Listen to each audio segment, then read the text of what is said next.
All right. Good morning, everybody.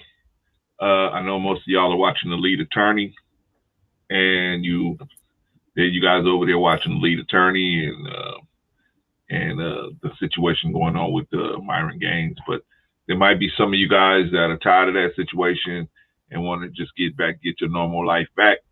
So here we are, and this is what we're doing. It's the Better Black Life podcast. Myself, Brother Clarence, Brother Jarvis, and we here and we try to discuss things that's gonna help the Black community kind of come back together. How you doing this morning, Brother Jarvis? Fine, sir. Okay, by God's grace, so am I. All right, man. So what Yes, we're gonna sir. do is get into it, man. You know, coming up, we got the news, hit parade, Black History Minute, your money, and whatever else comes after that. So let's hit the road. First in the news, Afghanistan. Have you heard about Afghanistan, brother? They're leaving Afghanistan or something? Huh? But they're leaving Afghanistan? Yeah, man. They trying to, but man, there's so many people trying to leave. It's just it's off the hook, man. Uh, so what we're gonna do is I'm just gonna read the story. Afghanistan Kabul airport is the epicenter of desperate and deadly scramble to escape the Taliban. 1 week after the Taliban takeover of Kabul, the situation in the capital airport has become increasingly desperate. More than 20,000 people in and around the facility trying to board flights, and another 7 Afghan civilians killed in crashes amid one of the largest airlifts in history. Oh, man. The airport is the epicenter of the chaotic scramble to escape the country for tens of thousands of people, including international workers, Afghan interpreters, and women now at risk under Taliban rule. By Sunday morning, the number of people at the airport awaiting flights had swelled to 18,500, with another 2,000 at the gates waiting to get in. A source familiar with the situation told CNN one reason the chaos was one reason for the chaos was the decision to issue electronic visas to special immigrant visa applicants without names or document numbers. These visas were then copied as screenshots and sent by Afghans to thousands of other Afghans who are not eligible for the access to the airport, the source said. Well, I'm not going to go through the whole article, man. It's a bad situation down there, man. The people trying to get out of there because the Taliban has came back into power over there as soon as American troops got out. And the reason why I brought this story up is because people in America, man, a lot of times we're not thankful for what we got, man. You know what I'm saying? We don't know how to be really thankful, but you ain't sitting on. You got thousands of people. They sitting on the tarmacs, bro. They're out there on the tarmacs. They climbing on the plane wings. They climbing on the landing gear. They trying to get the hell up out of there, man. And it's a bad situation, man. What's your opinion on that, bro? I don't know. I wish I knew the true story on what's really going on. And I had a coworker make a comment this week stating that if America's leaving, that must mean they sucked up every natural resource they had. Now they're done with them. Yeah. I don't know what the natural resource is. I don't know what they offer, but there's a reason why America is leaving. Oh, yeah. Because America has always seen herself as the police of the world. Yeah. Of course. And the Taliban coming in, is it really bad? I don't know. I've been misled, so much in my life. I don't know. I don't know. I wish I knew what the real story was. So it's Yeah. kind of hard to comment. Yeah. One thing we could do is, wait for the facts to come in. You know what I mean? Because they make the Taliban look really bad, and then on the other side, they make the American government look really bad. So, who knows? Somewhere in the middle there is the truth, and I'm sure the Taliban is helping people on some side, in some form, or they would be trying to kick their behind out of there. And the same thing on the American side. Americans was helping, doing some things over there too. So what's the truth in the middle? What's actually going on? We don't know. We just got to wait till the facts come in. But it's sad that all these people are sitting out there, man, trying to get out of there, man. And they can't go nowhere because, man, it's only really one roadway out of there, man. You know what I mean? And if you can't catch a flight, you're in bad shape. You're in bad shape, man. You stuck there, man. When they start going house to house, door to door, were you with the Americans? Yeah, he was with the Americans. Okay, take him with. You know what I mean? Who knows? Maybe that's what they'll do, or who knows what they're saying. They won't do that, but who knows what's gonna happen? Anyway, man, let's say a prayer for the people that's trying to get out of there, man. And hopefully they'll make it out of there, man. All right, man. I'm gonna move on to the hit parade. Oh, go ahead, brother. No, the question now becomes, to me, my mind, the 18 to 20,000 that's trying to get out of there. Are you, the American people that's in there, sucking that country dry? And now that country wants what's hers back, now you're trying to run because you just sucked all you can take out of her like a vampire. See, I don't know. See, I mean, what's the truth? Are you a righteous people trying to get out? Why are you trying to leave? And the 18 to 20,000 are all you Americans? See, I don't know. Most of them are trying to leave because they were helping the U.S. government in some form or fashion. Either a family member was helping or they personally was helping the American government as translators or, readers of documents, or, you know what I'm saying? So they was doing stuff to help the American government. And so the American government promised them they would get them out. Now, the problem they have is the American government gave them, like we just read in the article, they gave them a blank piece of paper saying this person and anybody with them can get out, is welcome on an American flight out. So what they started doing was they started making copies of these documents because they don't have no numbers or no names or nothing on them. Just have, you got a document on you saying you can leave the country, right? In English. So what they start doing is start copying these documents, giving them to family members, because other family members who wasn't even involved with helping the American government. So now they got an avalanche of people with all these documents that they can leave, but only a certain amount of them.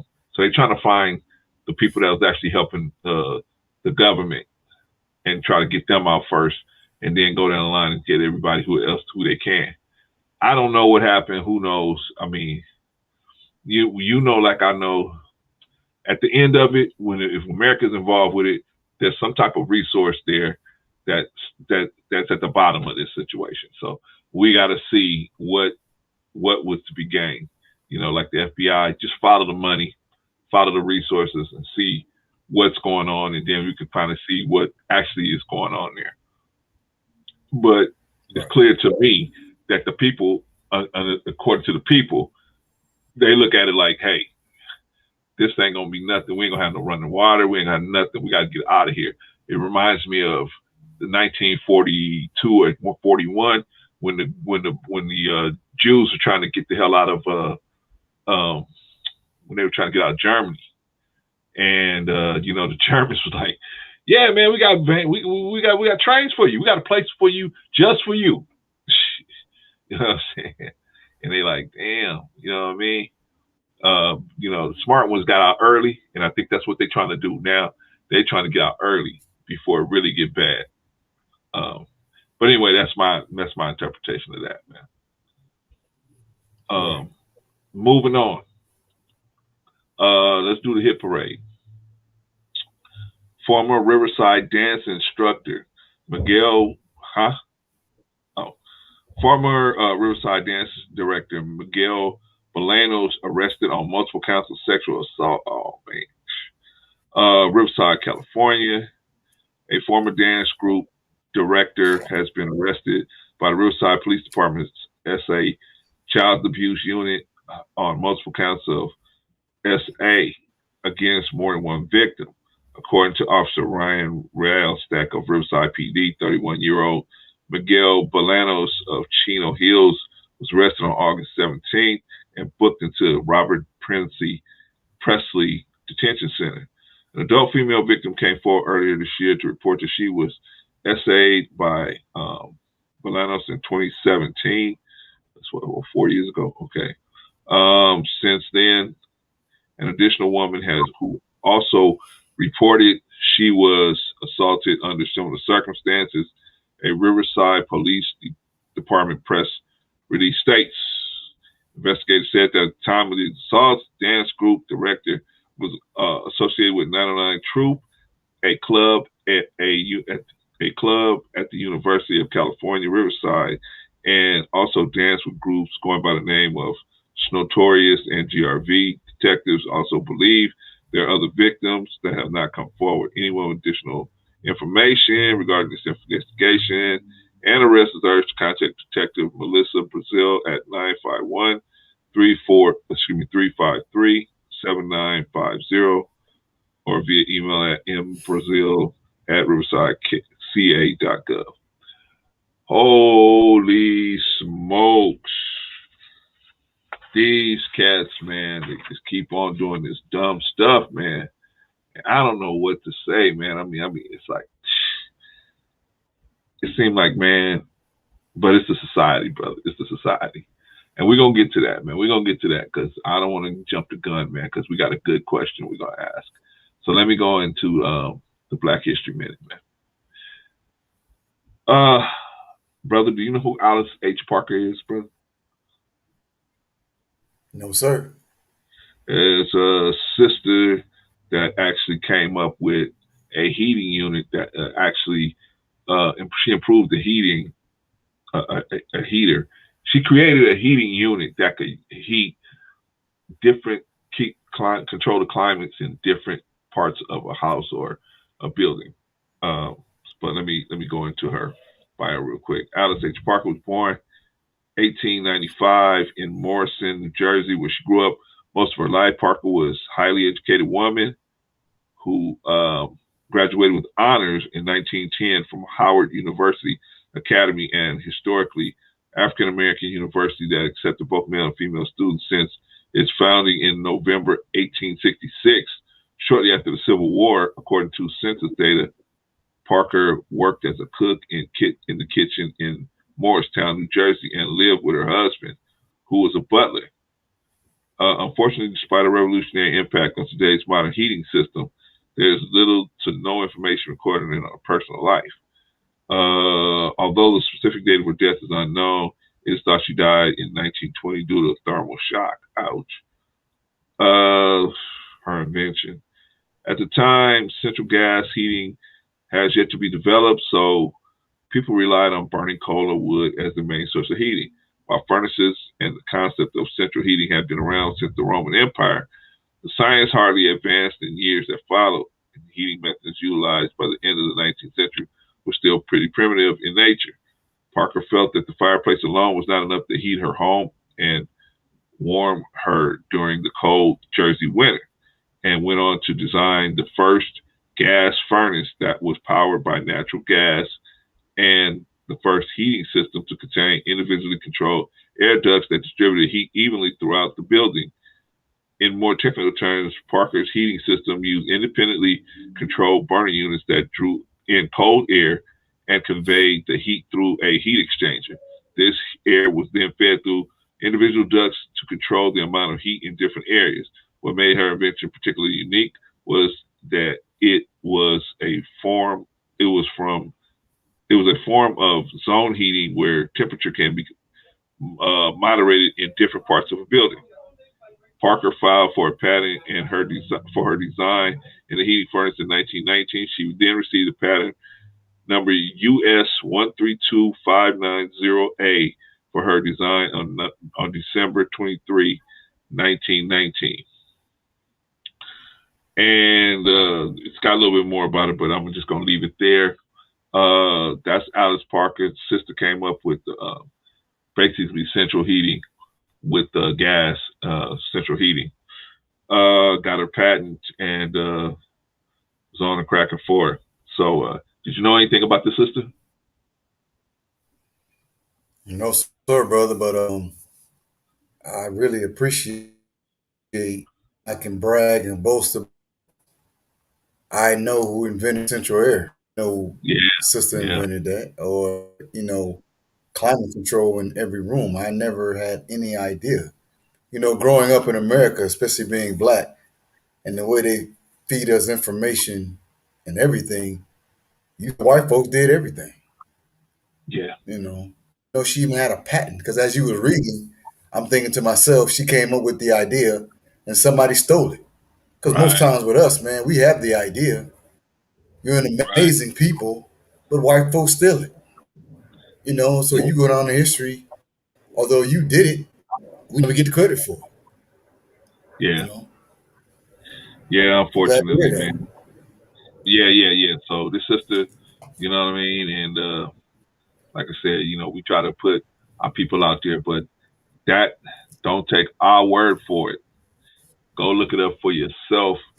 Dig that. Okay, we're almost there, brother. We're almost there. We kicking butt today.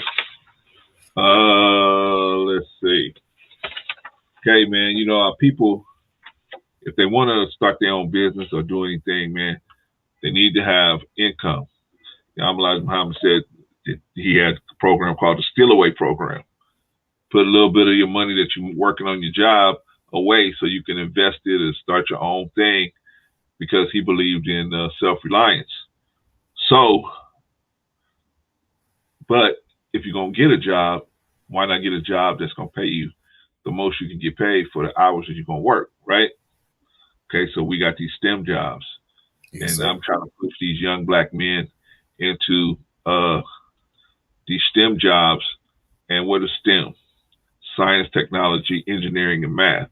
And I put the C there also with communication because, uh, you know, these young men, man, sometimes they're getting, some of our people getting degrees and things, and they're not in like African American studies and, different stuff like that, man, where it's good, nice to have that information, but nobody's going You to pay can't. you $150,000 a year for that information. You know what I mean? No, they're not. So, right. So No, they're we not. want to build a society. We're going to have to build a society on top of mathematics, and so that's where we going with STEM jobs. So that's why we every week we push the STEM jobs out here. Anyway, today's STEM job of the week is the IT manager. What is an IT manager? Computer information system managers or information technology managers are the guides who help organizations navigate always changing labyrinth that is modern technology. These all important employees deliver short and long term visions for the company's technology needs and goals. Even though most IT managers have the technical chops to execute the various jobs of the workers they supervise, they're more likely caught in a meeting room than in a server room. Coordinating technology related matters with top executive, planning upgrades of existing software or hardware, and negotiating with vendors for service of current products, or the purchase of new ones are all common tasks IT managers encounter. IT managers also install and upgrade organizations' computer system and protect the office network from hackers and malware. Uh, let's go. So let's jump right into how to become an IT manager. IT managers typically need a bachelor's degree in computer or information science, including coursework in computer programming, software development, and mathematics. Companies often require IT managers to have a graduate degree, such as a master's of business administration. Most spend 5 to 10 years in an IT occupation before being promoted to manager, but smaller companies generally do not require as much experience as larger companies. Successful IT managers can further advance to IT directors, chief technology officers, and perhaps even chief information officers. Okay, so that's your STEM job of the week. Go out there and try to find get you a job, something that you can put your son or daughter on to that track so that they can be able to make some money. I think they said that the IT manager makes about $144,000 a year. That is not bad. That is some nice piece of money, as Richard Pryor used to say. So definitely check that out. All right, brother. Yes, sir. We are here. We are here. We're here. Our lead topic: should prostitution be legalized and normalized? Okay. What do you think, my brother, on that subject?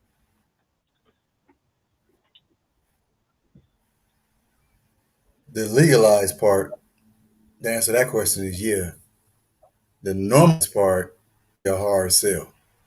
And it really shouldn't be. It's not going to be a hard sell to males and or men, but it's maybe a hard sell towards women.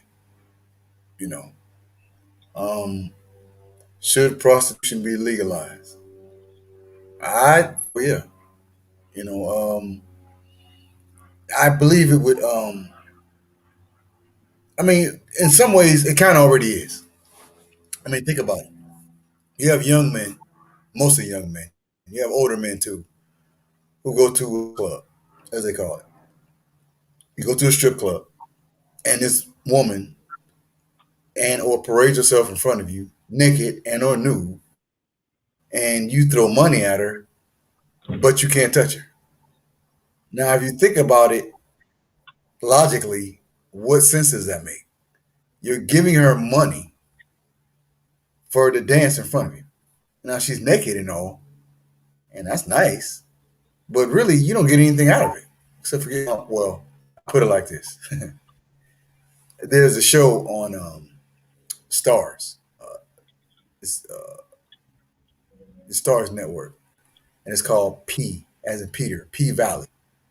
That's Pussy Valley, Right? and it's a very good show because I have never been one to uh, go to a strip club. I've been like once or twice, and I went because one guy was retiring, so they all kind of like coerced me into going because it never made sense to me.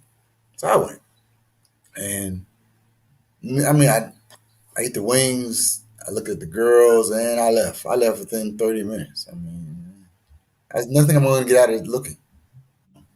So um,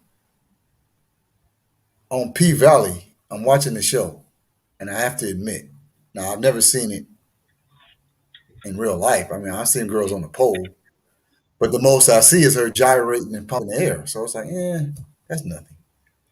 But although it's a TV show, I have to admit, when I seen this girl get on that pole and do what she did, I said, "Oh my God, you deserve money for being on a pole, upside down, balancing your weight with your legs, coming down that pole slowly.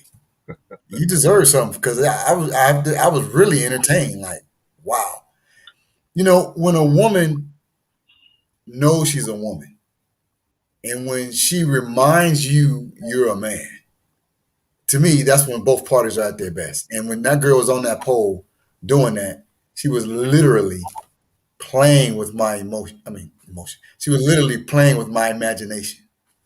And I'm like, wow. I almost reached for my wallet. Because, a little example. I'll go here. Now, it was a black girl. It was a black girl. I'll go here. As a community, black folks, Yeah. everything you do, you excel at it. Black folks. Everything. You could take two little white girls. They'll jump rope. Boom, boom, jump rope, boom, jump rope. Take 3 or 4 black girls. They not only jump rope, they go and get another rope, add 2 ropes to it. They not only jump rope with one girl in the middle, black girls, they put 2 or 3 girls in the middle, jump rope. Everything you do, you take it to another level. And there's a reason, and I'm going to get back to, you're just that kind of people. So, like I said, getting back to, should prostitution be legalized? Yeah.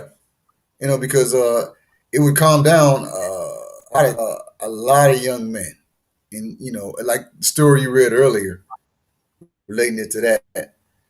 I mean, I don't know what happened. I was listening, but I mean, the guy gets arrested for sexual. I don't know what happened, but I think a lot of that would curve. You know, the male and or the man, 24 hours, 7 days a week. We have testosterone pumping through our body all the time. Now, Right. I have to admit, if you study biological study of the male, it's called the libido. The libido that's in the testosterone is very smooth. People hear testosterone, like you think, but testosterone is not all, not really about sex. Testosterone makes a man a man. It makes him who he is, and the libido or the sexual part of it is very small. But in this society, you've made it. You put sex in the forefront. You drive sex. So because America, you drive sex the way you do, you're getting the results that you're getting. You keep playing, and like I said earlier about the girl on P Valley, she was dancing on that pole, man. I mean, that sister was literally dancing with my imagination. I mean, I'm looking at the TV like sideways, like, wow, I didn't know anybody could do something like that on, you know. So because as you push, sex like you do, you have situations coming up with sexual and all this. And I think if prostitution was legalized somewhere where men could go and release all that, I think that would curb, a lot of that. Now the normalized part, that's gonna be how you gonna sell a woman. See, as a woman gets older, my brother, God rest his soul, and he was so right. As a woman gets older, she don't care about sex. Her sex drive goes down. Although women will tell you, when I hit 40, my sex drive, she's lying. A woman's sex drive goes, it go as she gets older, it goes down. Okay. She may catch a spurt where she gets sexual woe for a minute, like she's freshly divorced, or she freshly off of a breakup, or she want to get a man back, and that may go for maybe 2 weeks on average. But a woman, if you talk to her, especially as she gets older, she'll tell you, "I could take it, leave it." You know, especially when they start hitting them 30. No, I want 40s, 40s on up. She just don't. She could take it, and you could be married to her, and she could take it or she could leave it. But to a man, your sex drive never goes down. At the very worst, it levels out. Because I know some men who still want to get down. You like now a 70-year-old woman, she don't want to do nothing. But a 70-year-old man, he still want to do something because he still has that testosterone going through his body. Every day he's being reminded, you're a man. And he needs somebody else to help him along the way to validate him that I'm a man. But that woman, she don't care. But that's gonna be the hard part, normalizing it. And I think too, and what I mean by normalize it, if you're a wife and you don't want to climb on top of him, and you got this prostitution house or this brothel or whatever you want to call it out there, we're going to be honest. I hate to say it, but a lot of wives who are older and or women who are older probably wouldn't mind. You go ahead. I'd rather you go ahead and do it with them because I don't want to do it. I really believe that if you can get women to talk honestly to you, but I don't know if they'll do it. But then again, there's going to be a lot of hurt too because don't no woman won't know her man would know. But at the same time, if that's your duty, if that's a part of your duty, and you don't want to do that no more, I mean, you're going to have to compromise somewhere. To be fair, you got to do something. Either you want to know about it or you don't. If you don't want to know about it, act like you don't know, and because he doing something. If you married, hell, if you his girlfriend and you're an older woman, and y'all might be once or twice a month, he getting it somewhere else because he has to. Ain't no man laying pat or laying still. And if you think he is, you crazy. He got to do something somewhere, you know. So that's yeah, I think it should be legalized, normalized to males or to men. That's not a hard sell. So okay. To a man, because it makes sense to a man, Right. but to a woman, I don't know if it's gonna make sense to her, or even if it does make sense to her, she ain't gonna like it. I mean, she been his No. wife. She 50. She don't want to do it no more. But I'm supposed to do another woman. She ain't gonna like it. But you don't want to do it no more. Well, I think it's going to be with So you gotta do women. It'll be, something. yeah, I think with women, it's going to be more of a safety issue. I think they're going to feel like this man, if he go out here, how do I know he ain't raw dogging somebody or going to bring home something to me, you know, and get Yeah, me sick and get my children sick. I think that yeah, women think about it like that more yeah. than men. Men just, you know, like you said, they just want to get that release. But here's a problem, brother Jarvis. Here's a problem. In every Yes, sir. in every society that built itself up, when they started letting prostitution be normalized and legalized, the society fell down. Now the question is why? Why did those Okay. societies fall down when they did that? Okay, so now I'm going to go back to, I'm going to use the Bible. To Can I me. use the Oh, yeah. Bible? Huh? What you say, brother? Yo, yes, sir. Yes, sir. Okay, Always. okay. So I the say Bible. Go ahead, brother.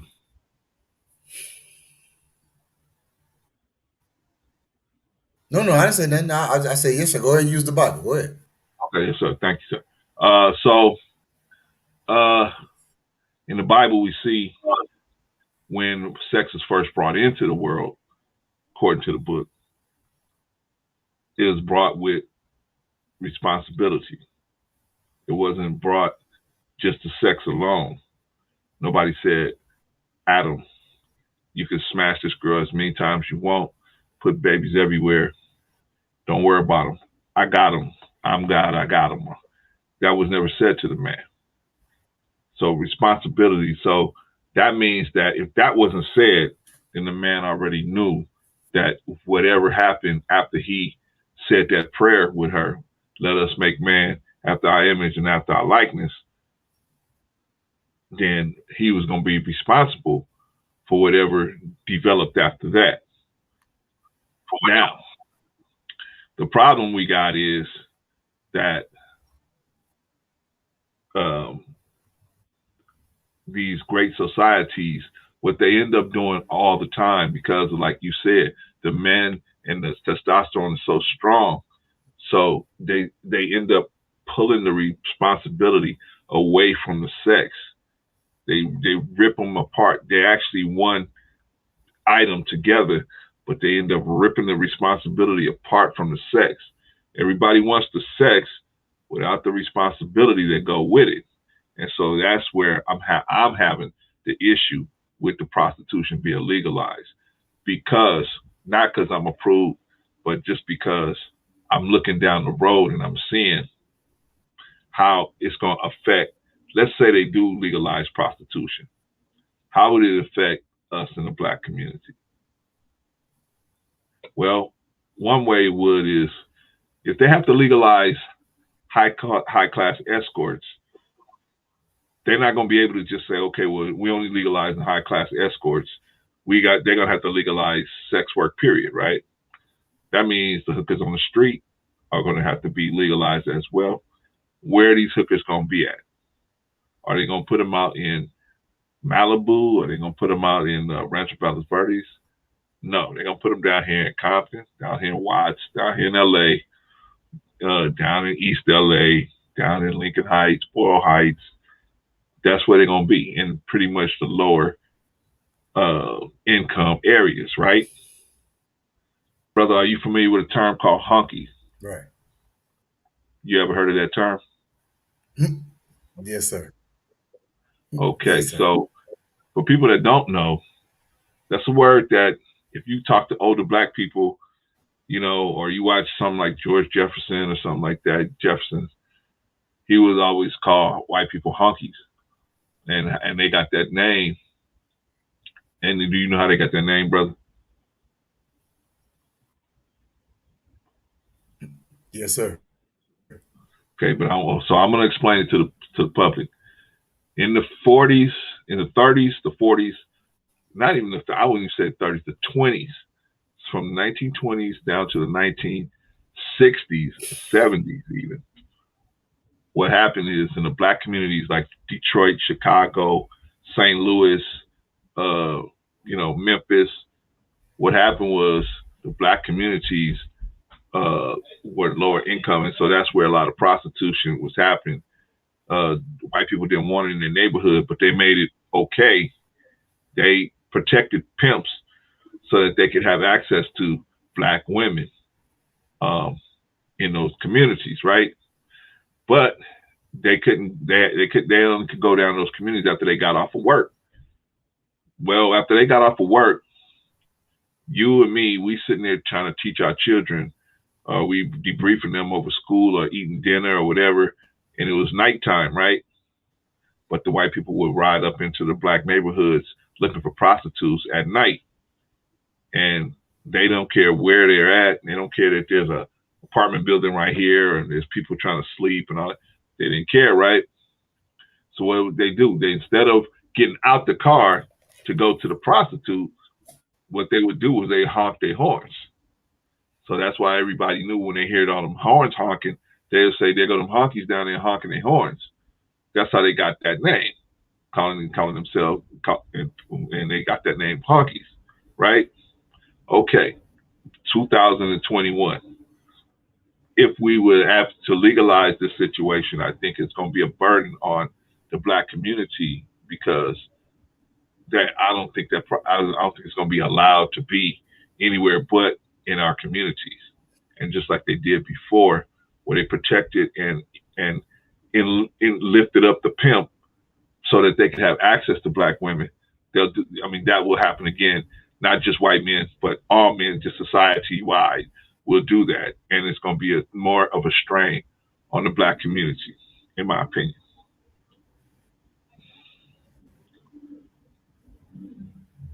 What's your take on that, brother? Now, you know, now, me saying that I think it should be legalized, I still say yeah, and I could never argue with the moral, or there may be a moral downfall, because I have a daughter. Do I want my daughter to be a prostitute? Hell no. Do I Right, want my sister to be a prostitute? Hell no. right, I don't want to know prostitutes. So you would ask me, well, why do you think it should be legalized? Because it's good anyway. In other words, like you just brought up, the high so-called quote unquote escort, that's a prostitute. She's having sex with that man. They right, had to give it another name.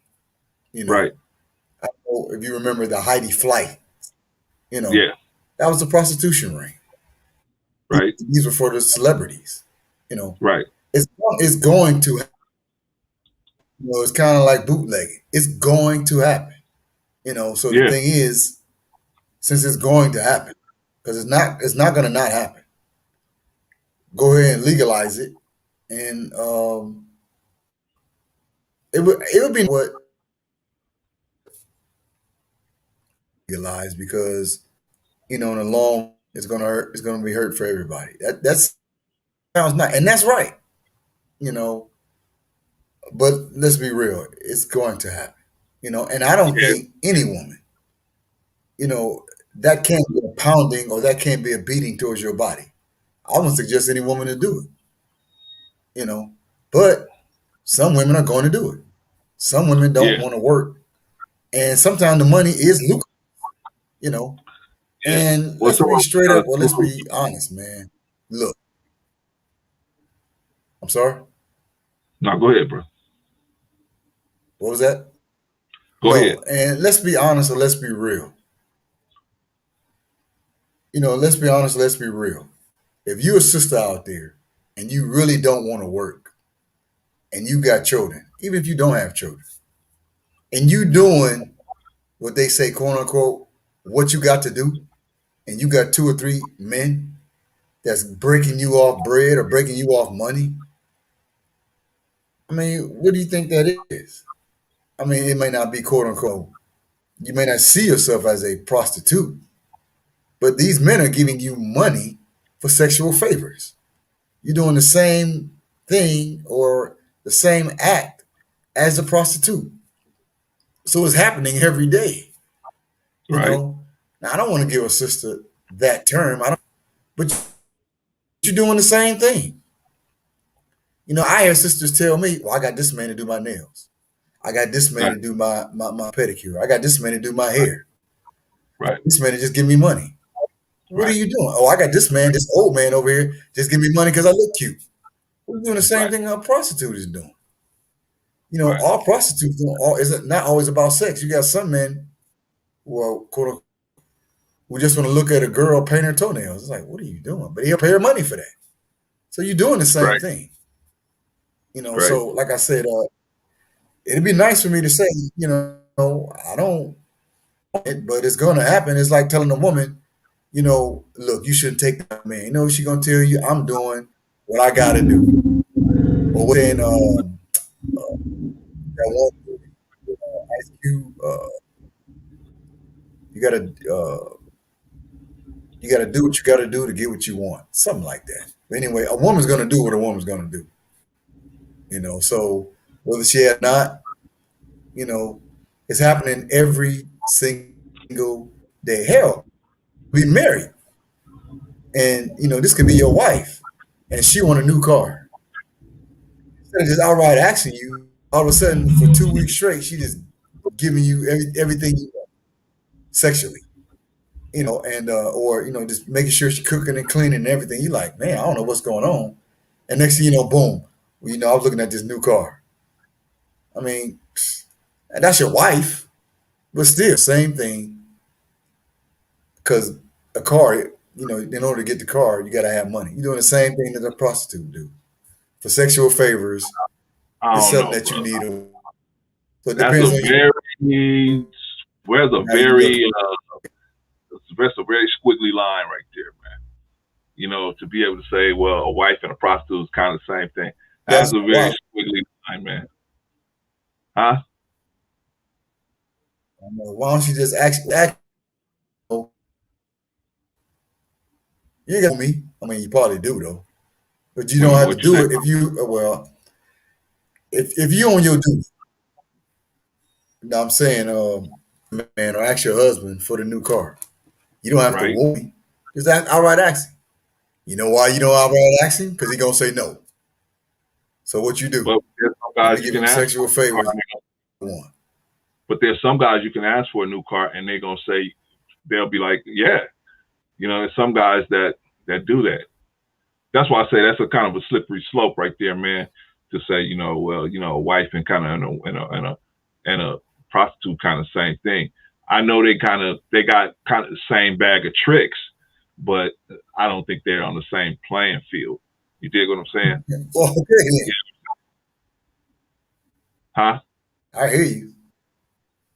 Yeah. I mean, a wife I said has I hear you, but if you get a trick, you're doing the same thing.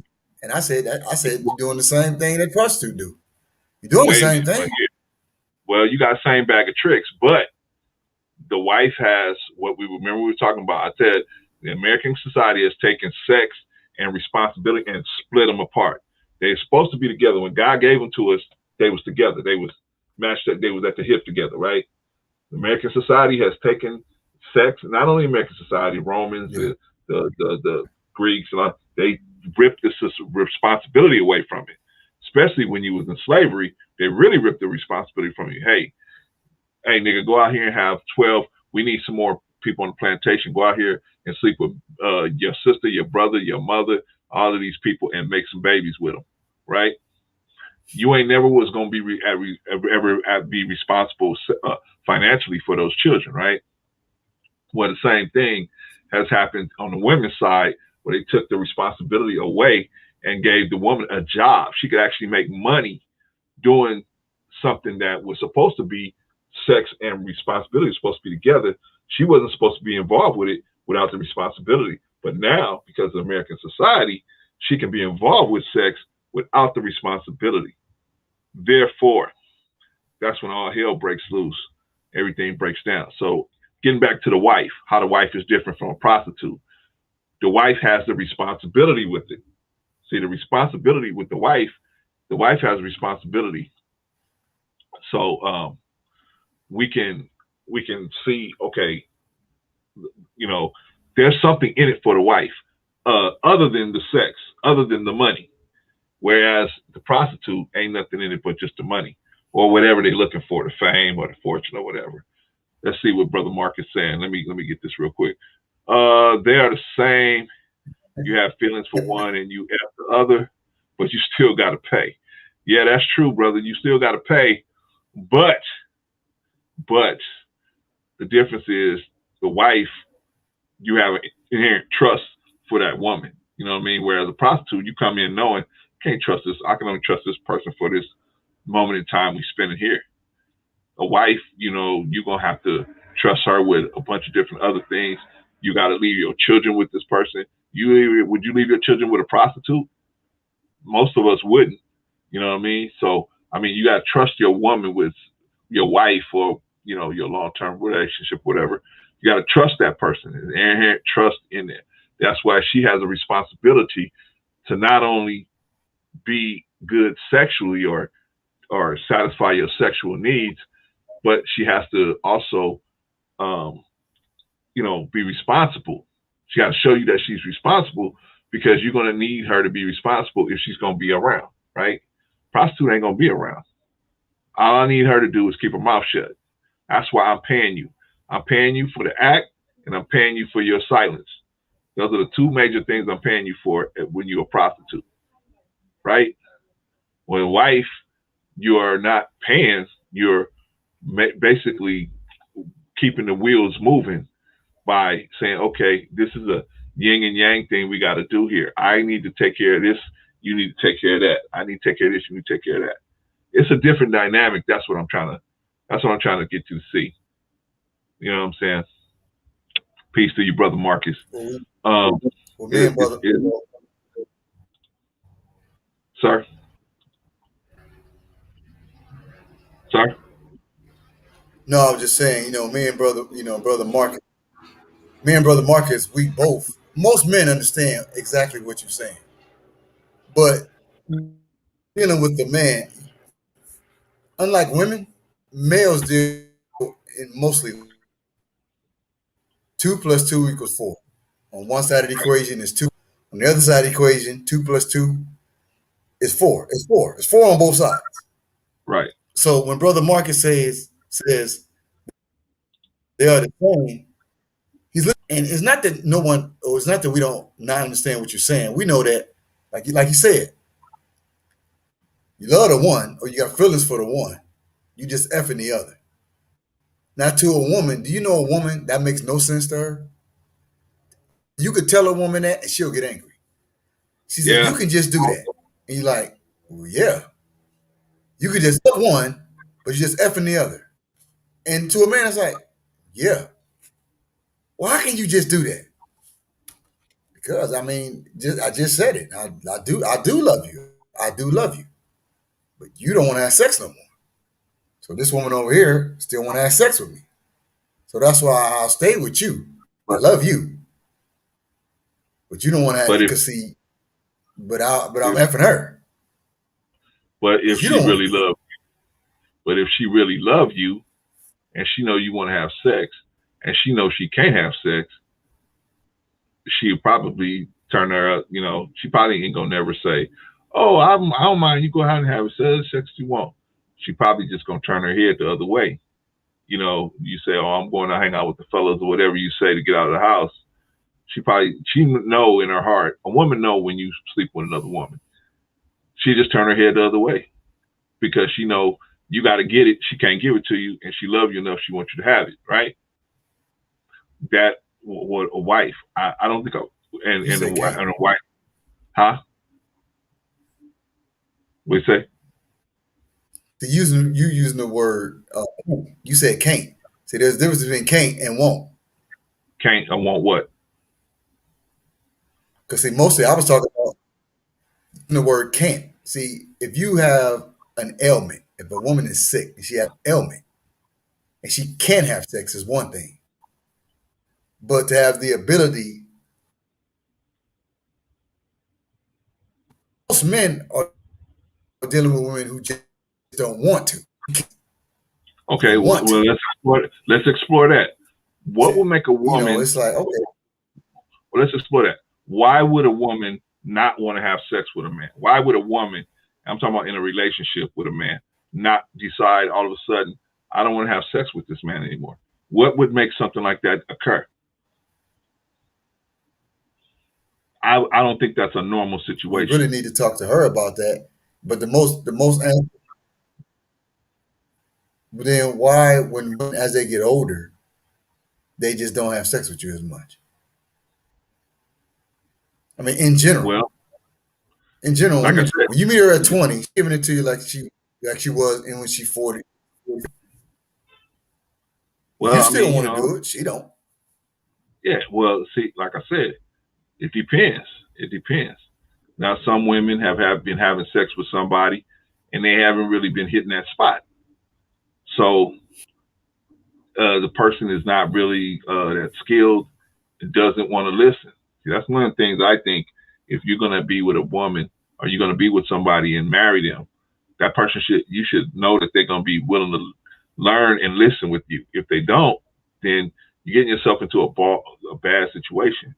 Because, like I said, most of these women, they say no, do this, do that, and the man be like, I know what I'm doing, girl, and he do it, and she don't really get off like she want to, and so you can't really tell this cat nothing because he done stuff with prostitutes, and prostitutes been like, yeah, that's good, you did it right, yeah, because they taking your money, you know what I'm saying? So you got kind of like trained the wrong way, Yeah, right? You trained the wrong way of how to deal with the situation. So come to your own yeah, woman, and you thinking, man, I done made all these prostitutes get off like this, so I'm gonna do it with you.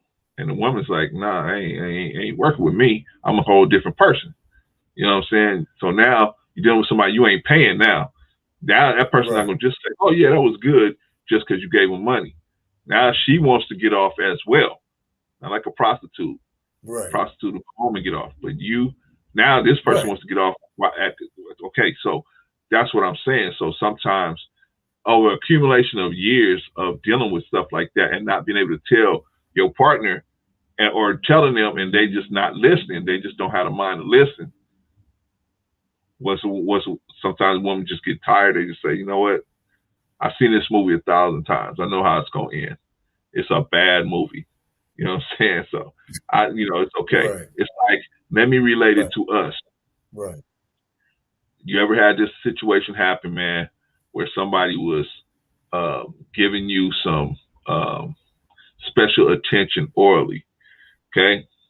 And the way they were doing it, it was like it was disingenuous, or they didn't have the enthusiasm that you were looking for. It really, they really was doing such a bad job. You just say, you know what?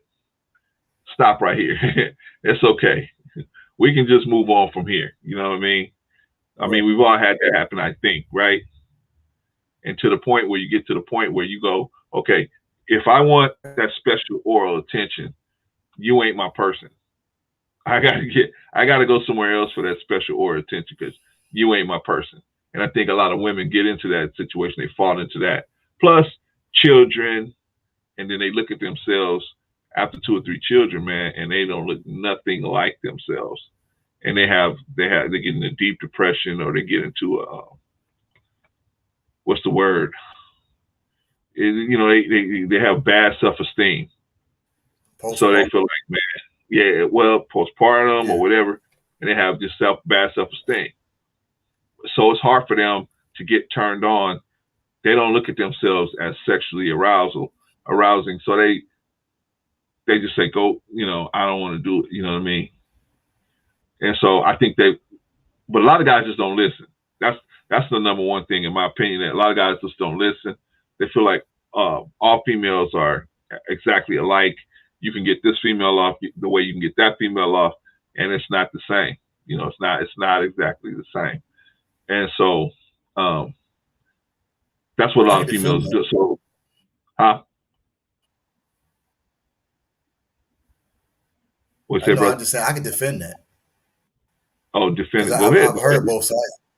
Okay, I said I defend it. can defend that. Heard Go, both sides. go ahead. You know, when you have okay. Let's go here first. When you love somebody,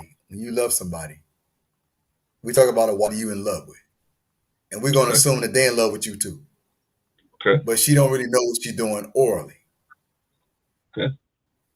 or let's say, he don't know what he's doing orally. Okay. You'd have been with this woman, or she'd have been with you, and it's real love. It's real. Okay. Either party should and tell them how to do it.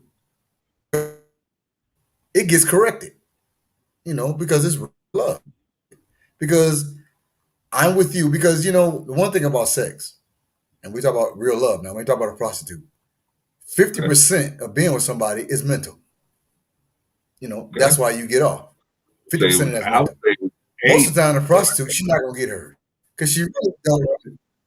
Right. I'm sorry. I said I agree with you. I What'd said you say? most of the time you said 50% of the being with someone is mental, and I said I agree with you. I bumped it up to about 80%, and then Right. you said something about a prostitute's not gonna get off or Right. something. Please continue, brother. Right. More like, right. She ain't gonna get off because she don't. This is a job to her, and she really Right. to do something like that. I'm not a woman. You got to zone out. Right. That's abuse, and you with somebody you really don't want to be with, Right. and it really ain't. You really shouldn't be doing it. But Right. I feel the same way about strippers in a strip club.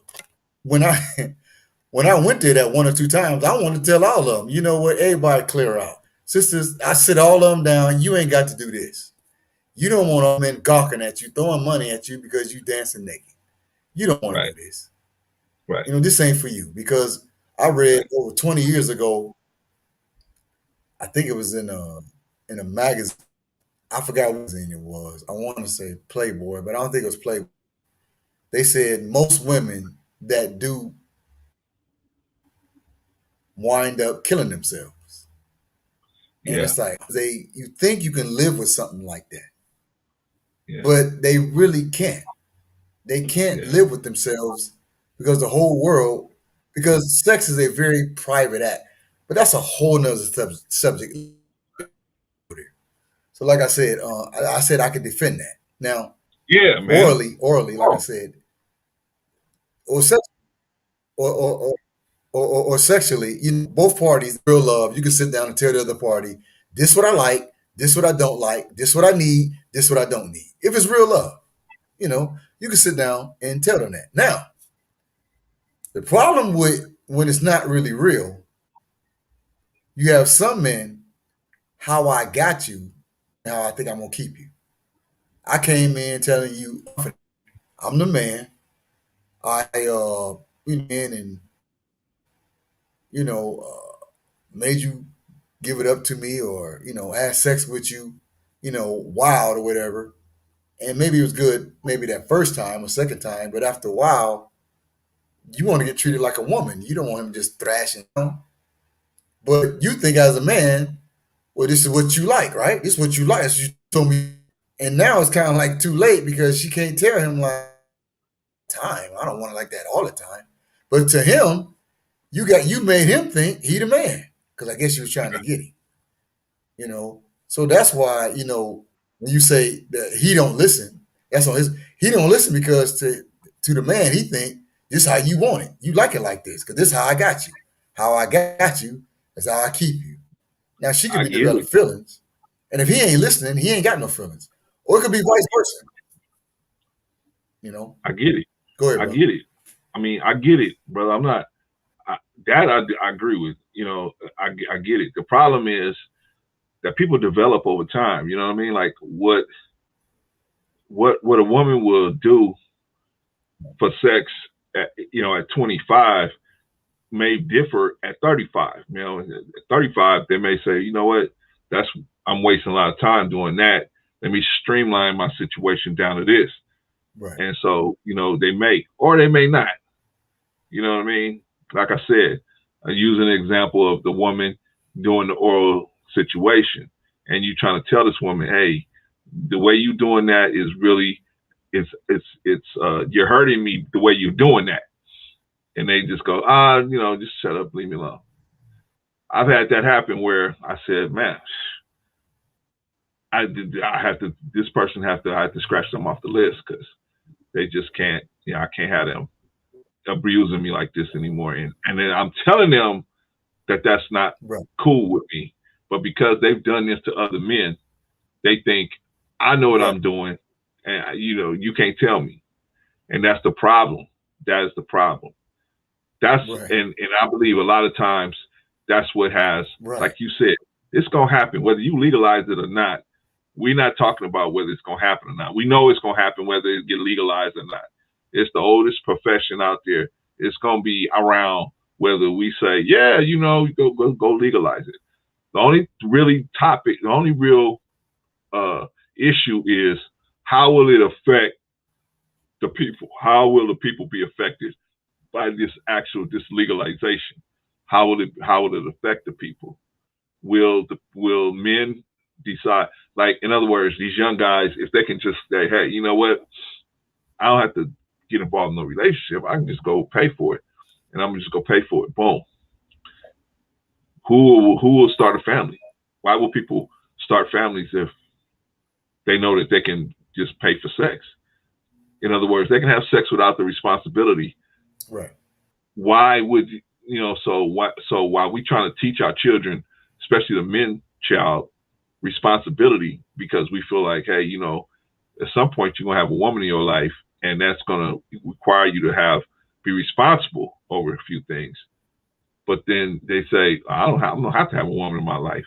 I can just, you know, run and gun, pump and dump, bag and tag, and be gone and done with it.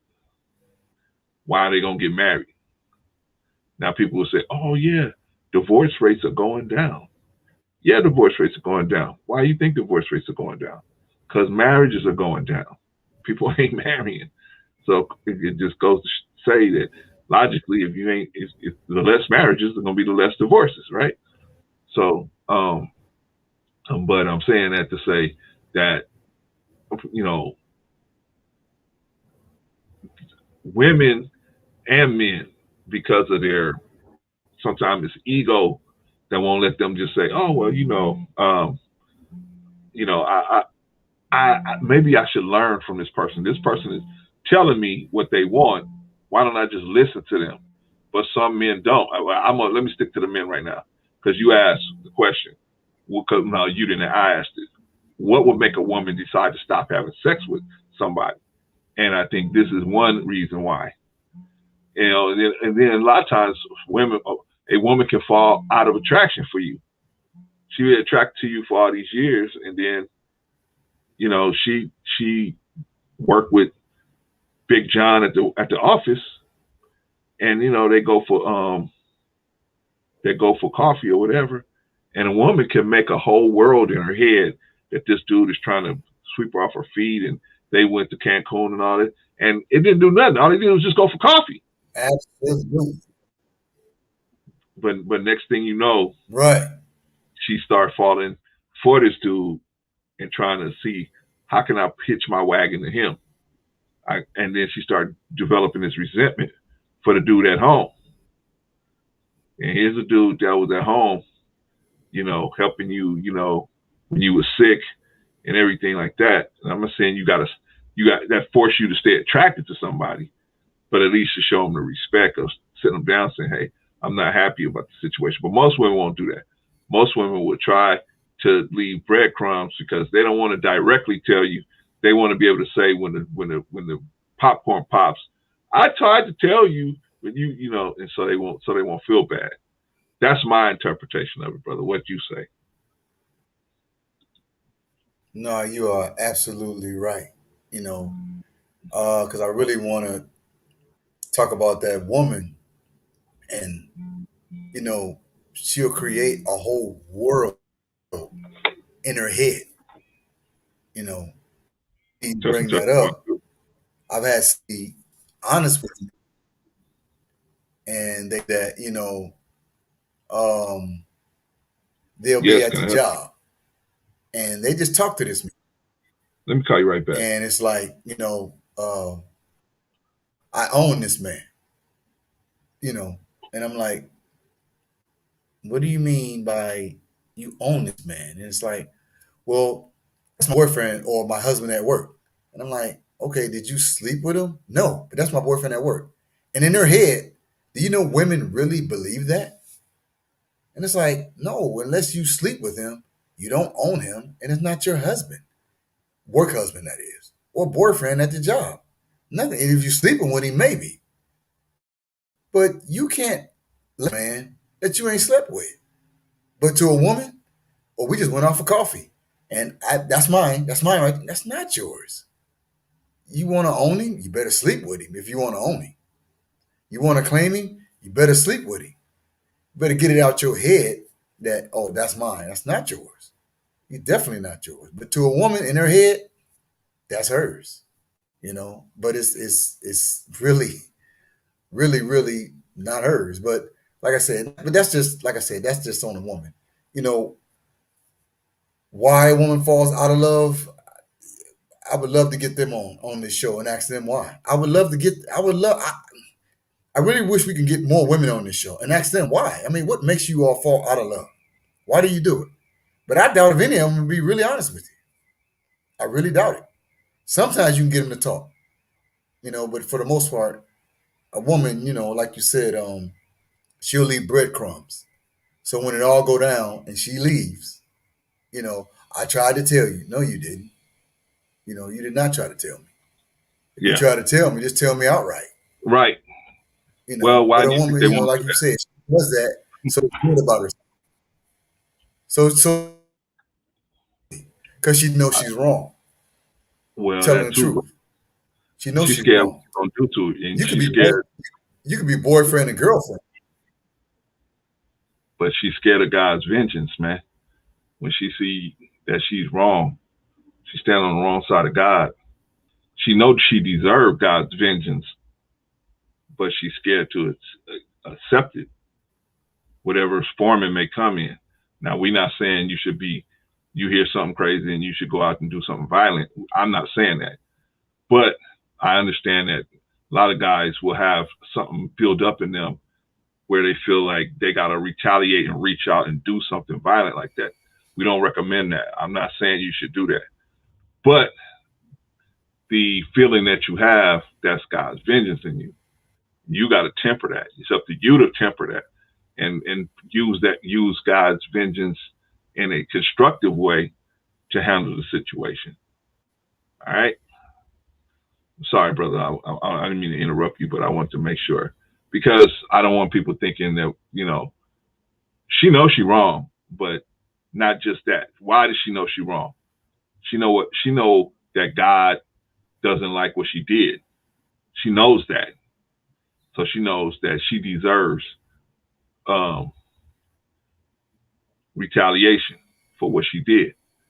She knows she deserves some type of retaliation. Now, should that be in the form of physical violence? No, no, it shouldn't be in the form of physical violence. It should be in the form of some type of constructive situation, so that the man could, say, "Hey, I got to walk away from this situation." Right? Like we was always told, don't argue with no woman, just leave. You don't sit there and argue with the woman, man. Well, we're gonna just keep on talking till you Oh go yeah, crazy, snap, right, right? Your sex is bad. I mean, it's gonna get down to that part. Your sex is bad. right, Other boyfriend I had was better, and it's gonna get to all to that point, and then she is trying to right. offend you as best as she can, not realizing that she's stoking the fire for her own, situation there. Anyway, brother, that's what I was saying. I'm sorry. You get back on what you were saying. No, no, no. Either party. My sister, God rest her soul, taught me that Minister Farrakhan say this: nobody gets away. You might get by, but nobody gets away. Either party. If he's wrong in the marriage, or it could be a relationship. Because the one thing God hates are cheap relationships. And like it says in the Quran, God hates divorce. But like I said, you know, say body gets away. You might get by, but you won't get away. Right. Whichever party is wrong in a breakup in relationship, the vengeance, or you can call it karma, whatever you want to call it. If she cheated on you and you were faithful, and she tried to put the guilt trip on you, like you said, brother, walk away. You might not even see it, but she's going to get hers. She's going to pay for that. If he cheated on you, and he tried to make you feel bad and try to put it on you, leave him alone. He's going to get his. Nobody gets by without punishment. Nobody, for sure, your sins will seek you out. Nobody gets away. So you don't have to try to get them back. God's going to get them. And you can't do no better. Trust me on that. I know. You cannot outdo God as far as evening up the score. No. The thing is, you just may not half the time, but most don't even look for it, because that's between that person and God. Don't even worry. Don't even worry about it. That's what I was gonna say. So, like I said, the reason why, the reason why I say it should be nice, not to say that I agree with it, but I do. It's going to happen anyway. And like I said before, I'm going to all these quote unquote, strip bars. Every sister, everybody out. No, because I've heard Minister Farrakhan say the Honorable Elijah Muhammad taught him, when you are not the woman of man, you really are the woman of God. And if you really knew who you were, you wouldn't stoop or even do some of the things that you do. Do this. Okay, so why do they and do realize who you are. Why But do at the they same do time, it? And why don't they realize who they are? because I'm taught him what he was stole from him. There was a reason why he called you 3/5 of a man. But they feel like they have to do what they have to do. They feel this is the only way. See, like you said before, men want to have sex, especially black men. Let's talk about you want the sex, but you don't want the responsibility. Right. You took away the responsibility from me. You told me to have sex for the children. So in 2021, I still believe that. I'm told me as long as I'm not around, I'll give her a welfare check. There's a reason why she had baby after baby after baby. But as long as that man ain't around, we'll give you a check. The moment we know that man around, we take the check away.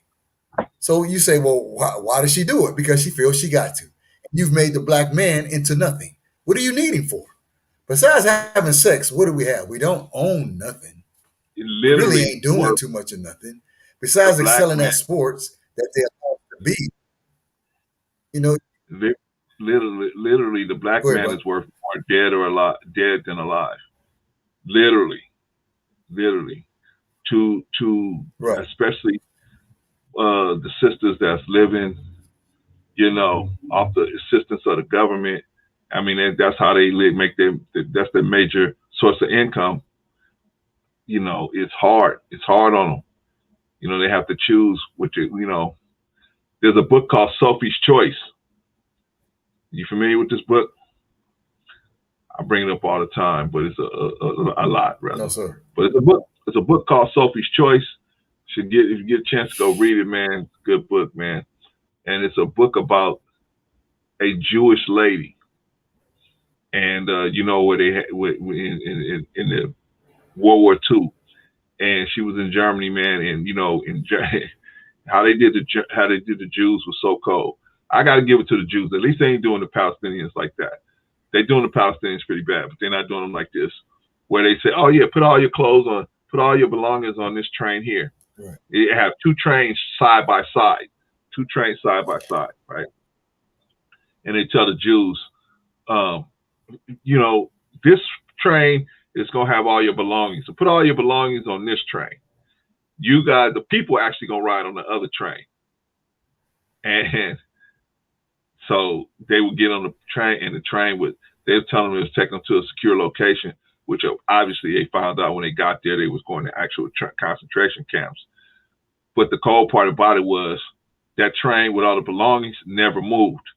The survivors always said that they never heard that train leaving with them. They always heard just that one train leaving. And so they got everybody's thing. And so everybody's belongings, and it's common knowledge that the Germans got all of that stuff, sold a lot of it, and financed a lot of the war with Jewish property by selling it. Anyway, so that's the kind of situation was going on, man. They always had these trains. They always had the train leaving, the train with the people, but nobody ever saw the train with the clothes and the belongings leaving. Anyway, this lady was on the train, the platform, and the train was about to leave. And the German soldier said to her, you can leave one of your children. She had a boy and a girl. He said, you can leave one of your children here if you want to. You can leave one, but the other one has to go with you. Now, in that moment, she had to decide which of her children she could give the best chance to, and which of her children was going to go with her to certain death. She knew she was going to certain death.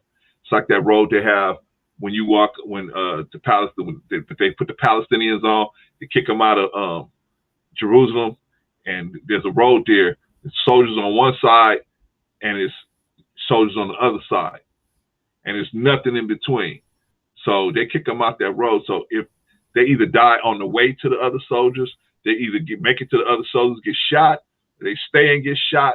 It's basically a done deal for them. Anyway, that's Sophie's choice. She had to decide which child to leave with this German officer and which child to take with her to certain death. And so that's like a kind of like a hard decision you have to make, right? Okay, same thing. Like, it's a hard decision that we have to make. Are we going to put our community first? Or are we going to put our sexual appetites first? Which one are we going to do? You know what I mean? But we lost our way, man. We used to fast. We used to pray. We used to eat at the table together. We used to do a lot of different things together. I just don't I don't think that men are going to stop using prostitutes, even if it's not legalized. I don't think that's going to happen. But what I do think will happen if you do legalize it, I think you'll have less and less men interested in trying to make the Black community better, because they have less invested in it, because they don't have any children. They don't have any women or children to be responsible for. And that's what's going to happen. When they gave us, what's his name that gave us the welfare situation? Johnson, Lyndon Baines Johnson. When Lyndon Johnson gave us the Welfare Act, what they thought was going to happen was they thought that, okay, the women were going to get this money, and while they had this money, they was going to go and try to get a husband, right? They was going to get the money, but in the meantime, they was going to try to get a man to come back into the household, and they was going to give up the money. That's what they thought was going to happen. But to their surprise, what happened was the womenist movement got involved with them and told them, why do that? You can work. We can make this happen for you. You get money without these men. You don't need no man. So unfortunately, the sisterhood bought into that program. And so they decided to keep the welfare program instead of getting their husbands or getting their men back in their lives, right? Okay. Now we got the problem of the sisterhood saying, I can do this all by myself. We got that situation.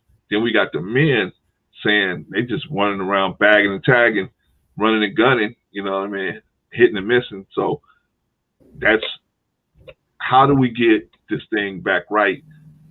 If we're gonna legalize prostitution, when let me ask you a better question. How are your son is 5 years old. You got a 5 year old child in your house, a boy child. You got a 6 year old girl child. When do you sit down with both of them and explain to them about prostitution?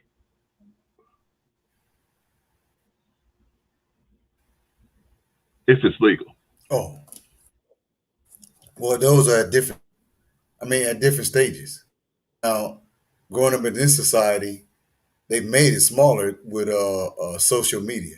So more than likely, that child, because hell, 7 and 8, they got their own phone, brother Clarence, and on that phone, the whole world is on that phone. That little phone, that little box, that little what 3 by 6 or 3 by 4.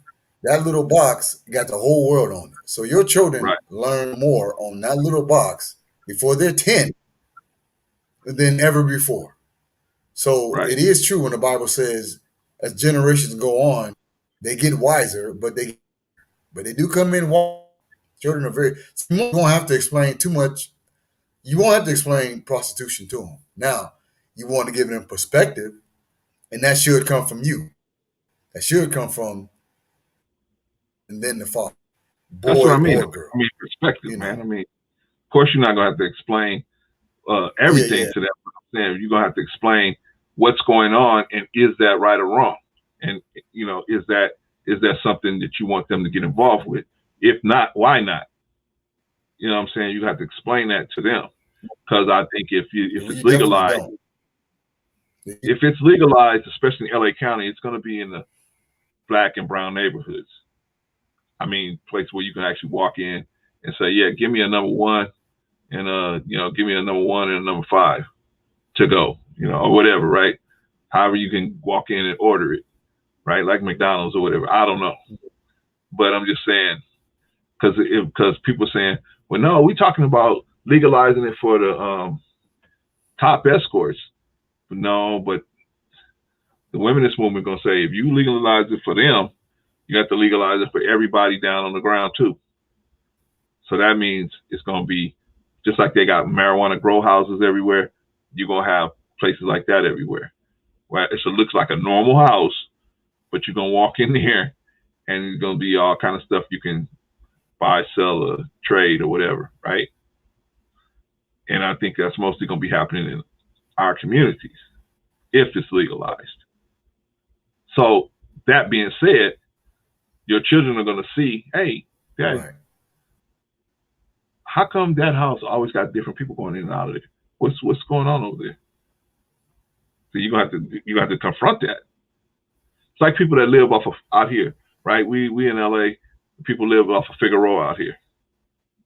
You're gonna have to explain that. Why are those ladies walking around with no clothes on? You got to you. I mean, your child might be 5 or 6 years old, but because you're so close to the action, you got to confront it. You got to deal with it. So that's what I'm saying. That's why. That's why one of the main reasons why I'm like, nah, let's don't legalize it.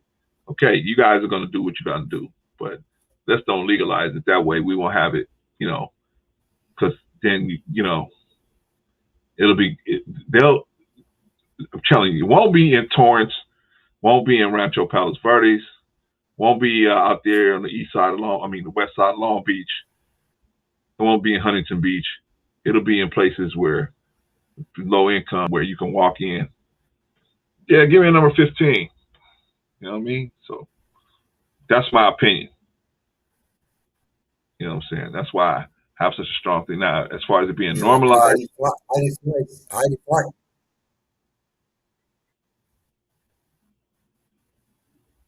go ahead, bro. Heidi Fleiss didn't live in country. No, whatever it is, that was legal prostitution, Stockton or Wasn't LA. legal. Heidi Fleiss Wasn't didn't legal. run that. Nowhere in Yeah, the but black that wasn't legal though. That wasn't. body flights. Well, she's under Compton or Huh? so I got and see Heidi Fleiss in LA. Well, no. She wouldn't be So there legal or because not, you ran. no, she see people like Heidi Fleiss are always going to be around because you always going to have people that have you're going to have the Robert Crafts that got tons and tons of money, and they're not going to want to walk into the black community, right? They're not going to want. Brother Jarvis fell off, but anyway, they're not going to want to walk back into the black community, and yeah, anyway, they're not going to want to walk into the black community and honk their horn, right? Or drive into the black community and honk their horn from a limo and try to get a black sister to come over to their limo, right? They're going to want a safe, they want to, yes, sir. Can you hear me? Can you hear me? Yeah, there you Brother go. Jarvis. Okay, you got it? Okay, good. Yeah, so a guy like Robert Kraft got tons and tons of money. That kind of guy is not going to want to come into the black community. So there's always going to be a space for Heidi Fleiss or, a woman like that out there, you know what I mean? That, can take care of those billionaire customers. But for the most part, they're talking about should prostitution be legalized and normalized basically for the young brother on the street. Okay, if the young brother on the street is not going to be going to Heidi Fleiss, right? Young brother on the street is going to be going into pretty much a Taco Bell setup. Give me a number 2. Where? In the back room. Okay, cool. You know what I mean? That if they legalized it and they said, okay, we're gonna set it up in a place where that young brother. That's already happening. That's what I'm saying. But I'm saying it's gonna be more. That's already happening. I know, but I'm saying what it's gonna be more. But it's not happening like I'm describing it. What I'm describing right now is how they usually do it now is they hook up through what is it called? Those sites, those boyfriend girlfriend sites. Okay, well, what? And, yeah, you can do that, or you can do you can do in a strip club the VIP room. VIP means, well, to me, effing. They're doing it. They're doing it. I know. Now, it's supposed to be illegal. Just because you go to a VIP room, not supposed to have sex, but they're doing it. It's happening. Right. It's like prohibition. It's going to happen. Yeah, that's what I'm saying. I'm not only talking about the young man. I'm talking about that old. Hold on, but I'm not just talking about that young man. I'm talking about that older man, that 70-year-old man who got a 6 no more. And what do you want him to do? He's going to go 70. Why are you still doing it? It's still in him. 60-year-old man still doing it. It's in him. She don't want to do it no more. He do. She don't even care. And if she'd be honest with you, she don't care. 40s. I would disagree with you on that, brother. I would disagree with you on that. I maybe in some cases, but I would not throw the whole thing out there and say every woman over 45 or 50 is not wanting to have sex. I vehemently disagree with that. Never said every, but in general, if you was to talk to them, they sex drive does not. Don't. I would disagree with that. They sex drive don't go. I'm not saying it goes up, but I'm definitely not. I'm not saying. I'm just saying that I don't think just because they reach a certain point, in generally speaking, they're going to not want to have sex. I think there's going to be an issue there that is unresolved that promotes that understanding. That, in my opinion.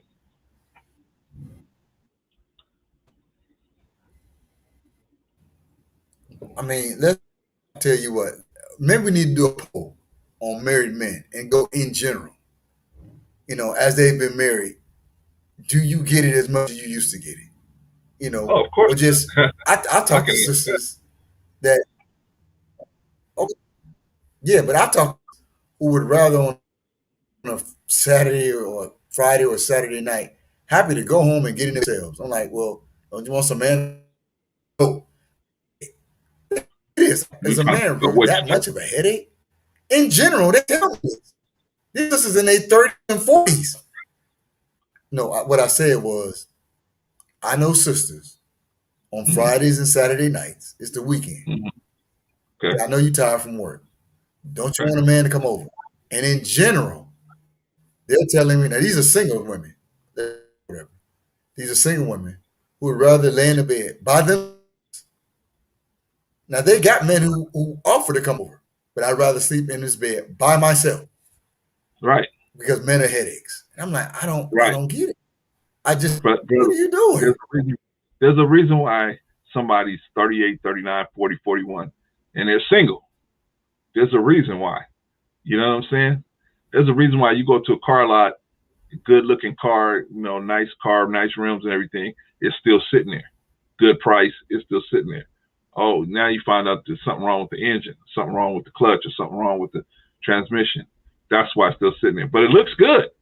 Looks like a nice car, man. Looks like it's ready to go. But you find out later, oh, something's wrong with the interior. Something's wrong with the engine. Something's wrong. Now, I'm saying that if a woman's single at that point, something's wrong. Because usually women that are interested in relationships are usually off the market at that point. If they're on the market at that point, there must be some type of issue that they are not dealing with that have them be out there. So to count their vote as a regular vote, to me, that's being a little biased because they're not truly interested in being in a relationship. They're more masculine type of thinking, and they want to just be, in control of the situation, as opposed to I want to make this work. I want to make a relationship work, right? Like you said, if I be with this man, I'm gonna have to have some responsibility for him. I don't want no responsibility for him. I just want the sex. Let me just get the sex, so I don't have to have the responsibility, and then I can just work from there. And that ain't to me. It's expedient, but it's not the best situation for us as a group because what we're doing is we're following the Romans, we following the Greeks, we following the Ethiopians, and we following the Mayans and the you know the other all these other different groups of people that had great societies, Vikings, great societies. When they start opening the door for prostitution, they start opening the door for everything. Not to say that people that say legalized prostitution is automatically with pedophilia and bestiality and all that, but those things come down the line. After a while, those cases are made as well, and pretty soon, you have a melee of different situations, and how does that help build the society? Usually take the society down.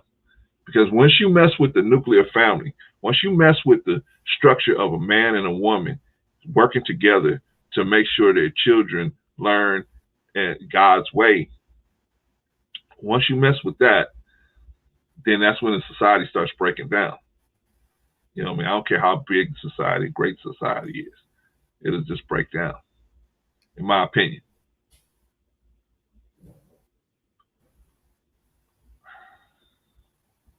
Yeah, it definitely will. Like I said, um,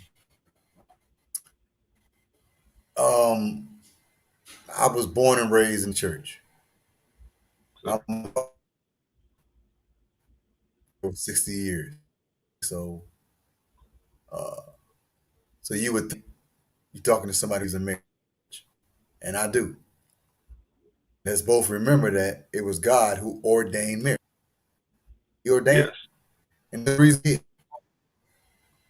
now. Do I think that this is a good go? No, because I said so taught by Minister Farrakhan, Muhammad, that you are not the woman of man, you are the woman of God. I believe that. Huh? All y'all ain't got, myself included, and we doing. It would be interest, like you said, not in our best. Like I keep saying, gonna happen anyway. There's a reason why you, with the divorce rate being as high as it is, why would people still try to get married? Why? It's only so long you can or silence the voice of God. See, there's always a God in us telling us to do right. It's there. But you got the devil voice too. It's all the voice of God. Do right. It's the voice. And you would think do right. But doing right ain't all that easy.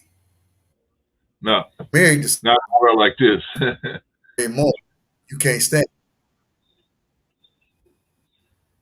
Right. But it ain't easy to do right and stay married to somebody and you can't stand them at that moment. Right. They've made divorce easy, made divorce profitable for the woman, that Yeah. is. Divorce is And the profitable lawyer. if you're a woman.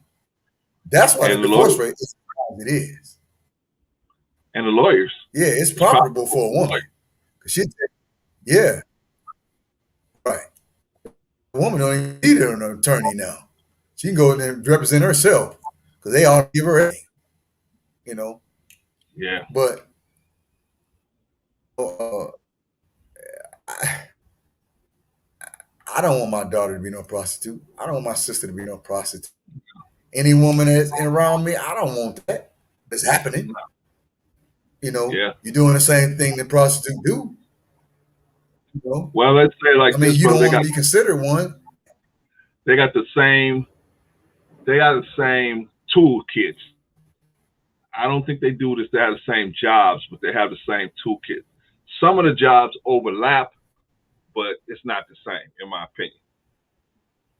You know what I'm saying? Like some of the jobs Yeah, that you're right. some of the things that a prostitute would do, a wife would do, because really what a prostitute is a wife for a moment. She's a wife for a moment in time. She's gonna play that role moment in time. Right. So they're gonna overlap at some point. But at some point, unlike a wife, the prostitute is relieved of the responsibility that go with being a wife, and she can just walk away. Right. And whereas the wife is still has made a commitment. What? What you say? Said that's why she's paid money. Yeah, she's also paid money. That's why she's paid money for that moment in time. For that moment in time, she is, for all intents and purposes, a wife. You just took on a new wife. Then the divorce happens an hour later, right? Or 30, but you got a cheap divorce. Yeah, you know what I'm saying? No property involved, no nothing involved. You just pay the fee and she's gone, right? But with a wife has more responsibility, more invested time, more invested with children, probably more invested in just investing in you as a man. She got more invested in you. So she can't just say, oh, she can't just cut and run. You know, it's like most of these women out here in a situation like let's take Vanessa Bryant, right? When that stuff popped off with Kobe up in Colorado, she could have cut and run, right? Should have been a millionaire, still been a millionaire, right? But where were you gonna go from there? Where are you gonna go from Kobe?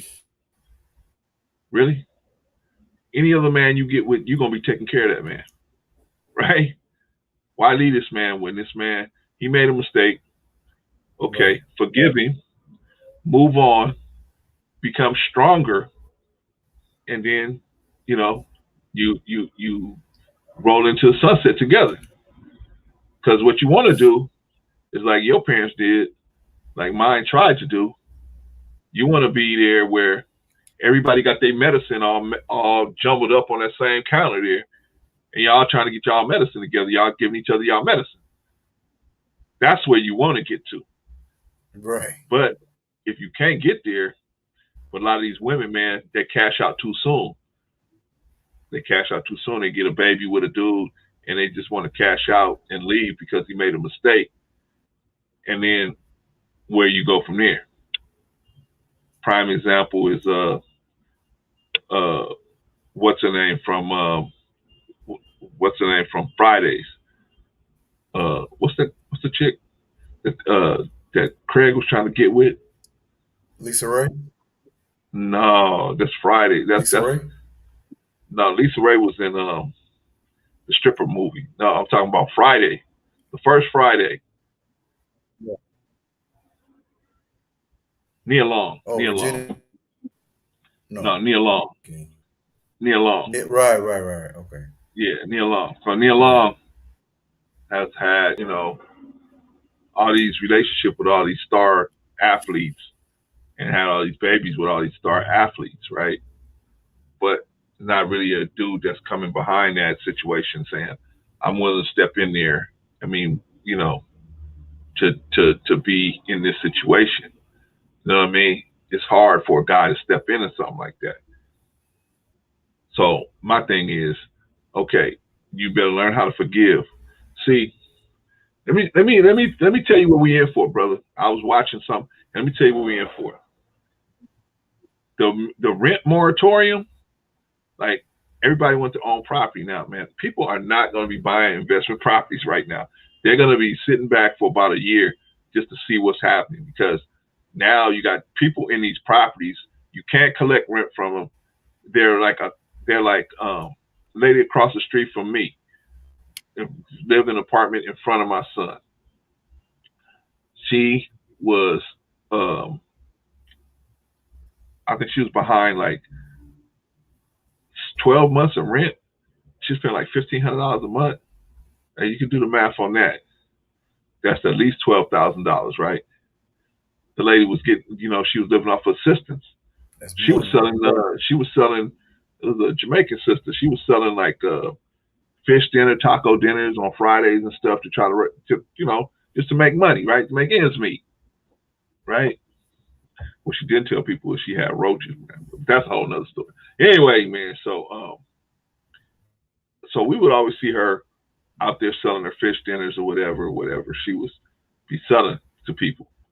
But anyway, she got so far behind, and I'd always told my son, I said, don't not pay your rent. But Dad, I don't have to pay. I said, don't not pay your rent, because what's going to happen is a time going to come when all that rent is going to be, you're going to have to figure out how you're going to pay it, and they're going to need it all at once. They're going to demand it all at once.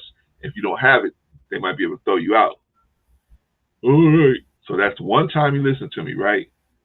So when this lady finally had to, so later on, about 8 months later, we see this lady moving out. And then the landlord was saying, she got so far behind, there was no way she was going to catch up. I mean, she was barely able to pay her little part of the, what's that thing that they have? Section 8. She was barely able to pay her little part of the Section 8, right? Now, she got to come up with 15 grand or 12 grand. It wasn't going to happen. So she just moved. And that's what's going to happen. So I was watching this thing where they were saying that people are going to start living in their cars.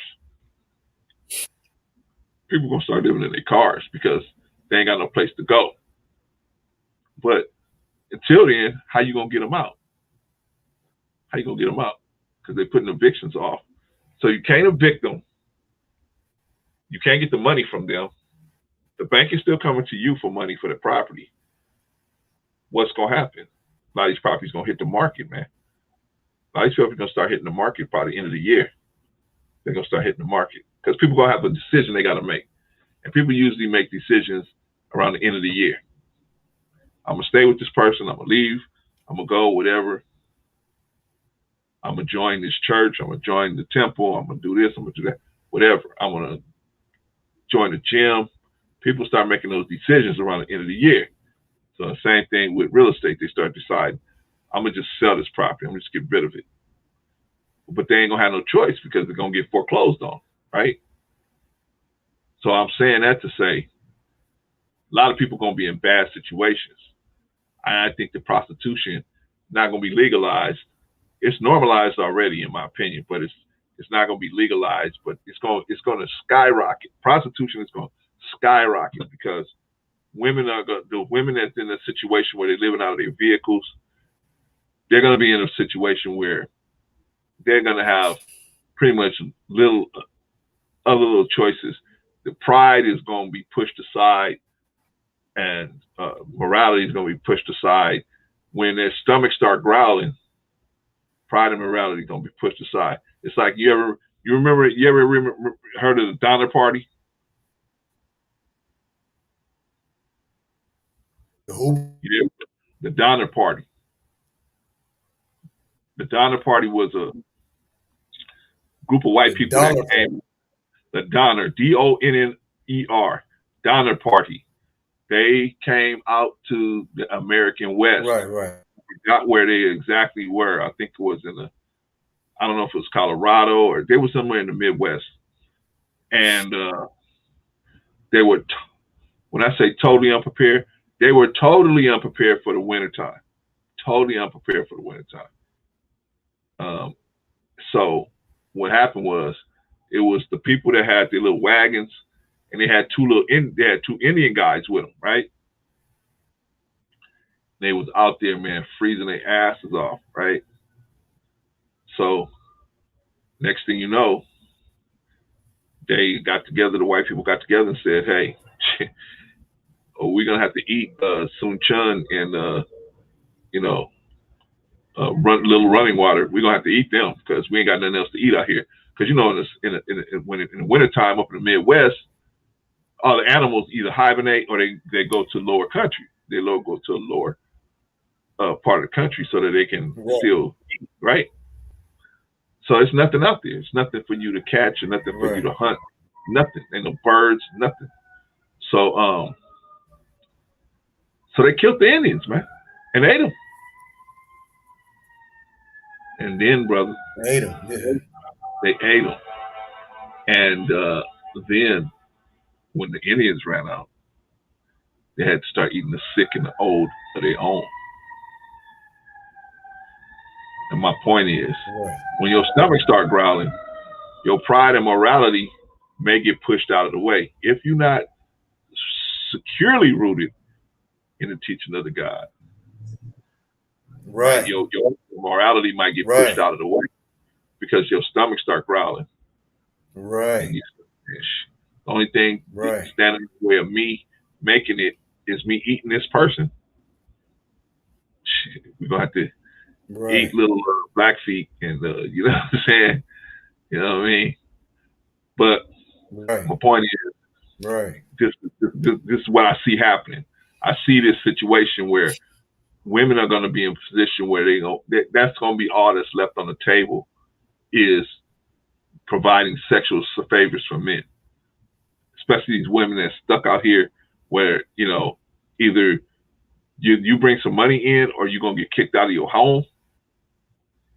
I don't think there's any woman I don't think there's any woman that's so on a high level that they wouldn't at least think about it if they was in that situation. I know that I was just wouldn't do it. I'm saying they at least consider it.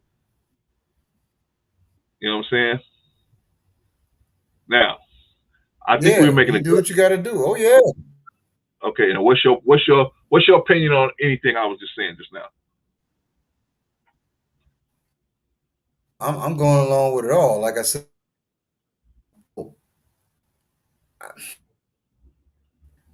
I don't know if it would be downfall. But because, like I said, prostitution. You look at it. You may not see yourself as a prostitute, but if you're exercising and doing all of her moves, I mean, you doing the same thing she do? You doing what you got to do for money? She got to do for money. You just maybe the wife or the girlfriend or the associate, but both y'all getting money. But see, we got to put the wife out of that situation. The wife, you can't put the wife in that box. In my opinion, brother, you got to because the wife has responsibility. All those other two Hello. people don't have responsibility, man. They can just walk away. If you're a girlfriend, They may have a child as a responsibility. yeah, but they don't have the responsibility to the man. You just because you got a child, the welfare system showed us that. Just because you got a child by a man, don't mean you have to have any responsibility to that man. You can go to the welfare program and get the money. Right. You ain't gonna pay your child support? No problem. Let me go over here and sign up for benefits, and they'll take it out of your ass. I don't need to, do that. Yeah. Yeah. Yeah. Yeah. You're right. So that's why I want to make a clear distinction, because I don't want people to get the wrong idea thinking we're talking about. Because see, a lot of guys on social media, they'll say a wife and a prostitute are the same thing, and they're not. They don't realize that the wife has a responsibility. The sex comes with the responsibility with the wife, whereas with the prostitute comes with some responsibility, but their relationship is dissolved after that moment in time. They don't have to. They're not bound to each other. Like a wife is technically bound to you until you get that taken care of. She's technically bound to you, whereas a prostitute is only bound to you until the clock strikes 12. Your money runs out. She's done. The relationship is over. Same thing I've been with a girlfriend. A girlfriend could let me go ahead, brother. No, let me ask. If the wife has responsibility, and she does, and you express to her that I want to have sex more, let's take the man. When we talk about legalizing prostitution, the only party that got brought up with you was the young man. Well, you got the older man, like I said, with the 70-year-old man with the 60-year-old wife, no more. But he still do, So he thinking I don't want to go somewhere, and more than likely, as much as we may not look at it, and if a woman on here that's married to come on here and at least admit it, or even not admit it, she don't mind, or like you said, turn her head the other way. You go ahead and you do what you got to do it. But the party in the middle, the young man or the older man. I mean, he didn't even get talked about. Like I said, when you said legal prostitution, it was about that young man getting his off.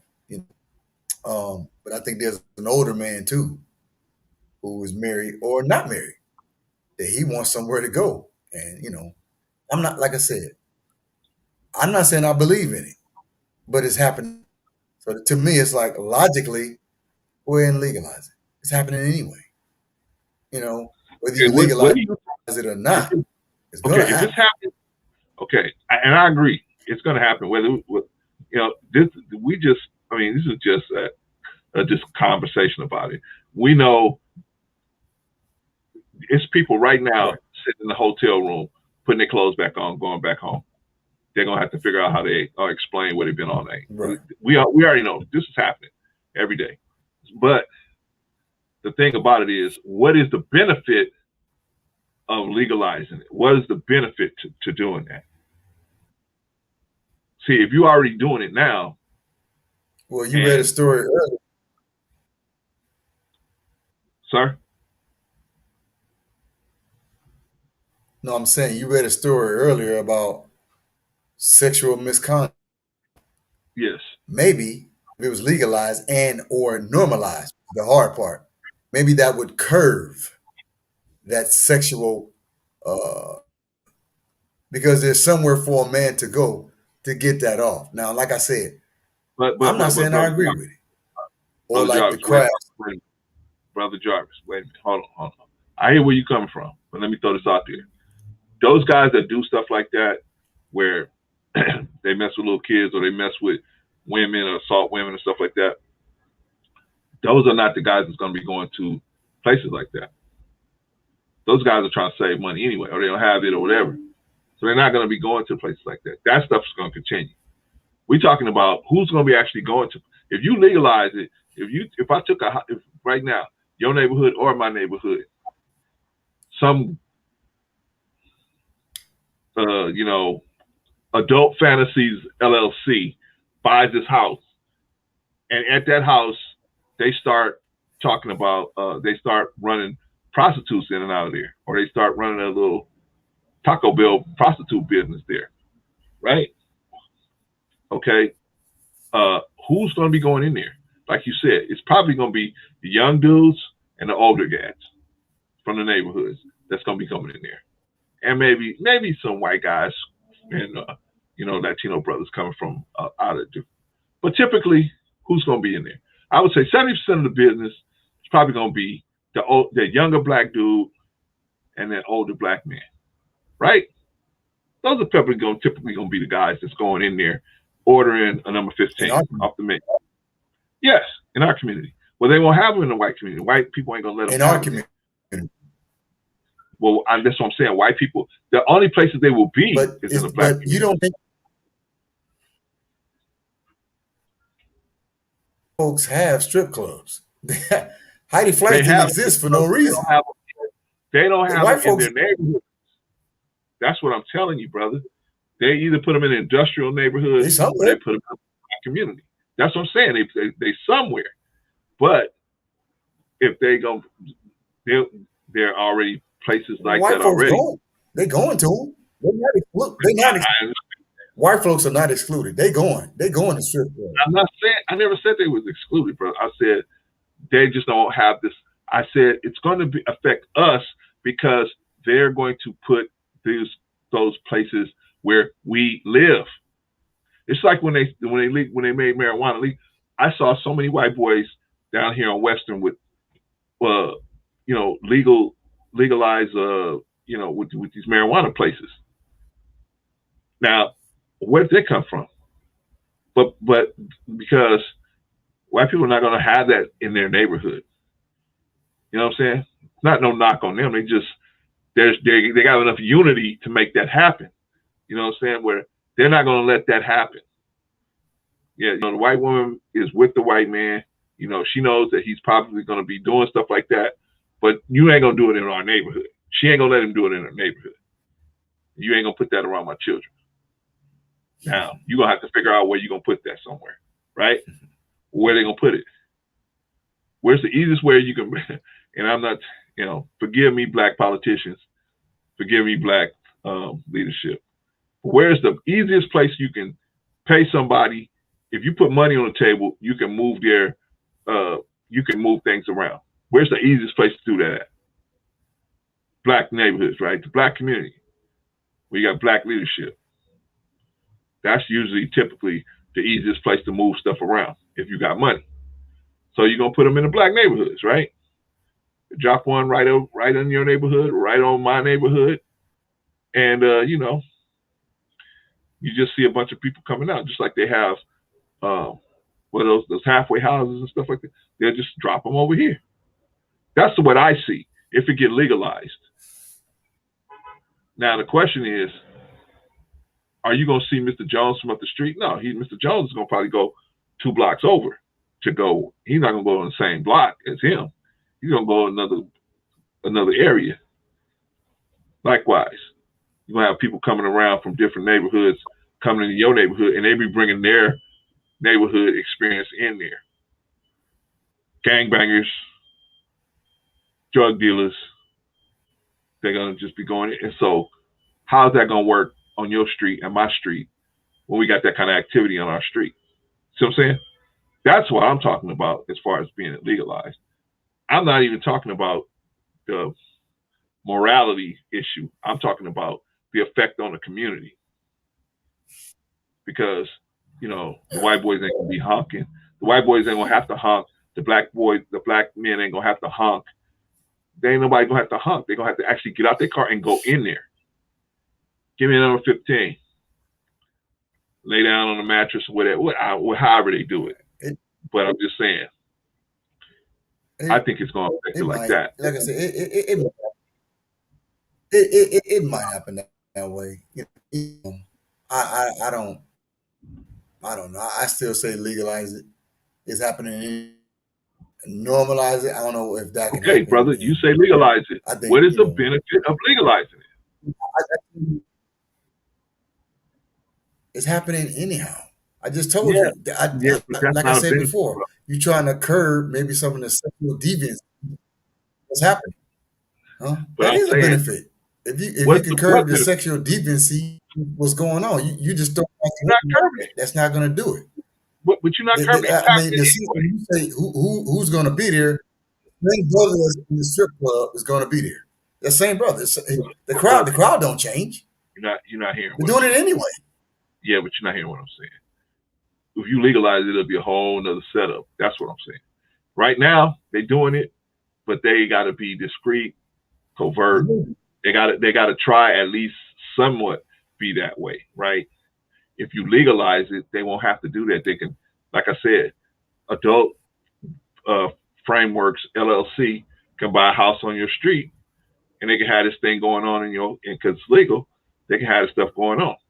Next thing you know, they bring a whole other type of person is coming into your neighborhood. They parking funny, they parking crazy.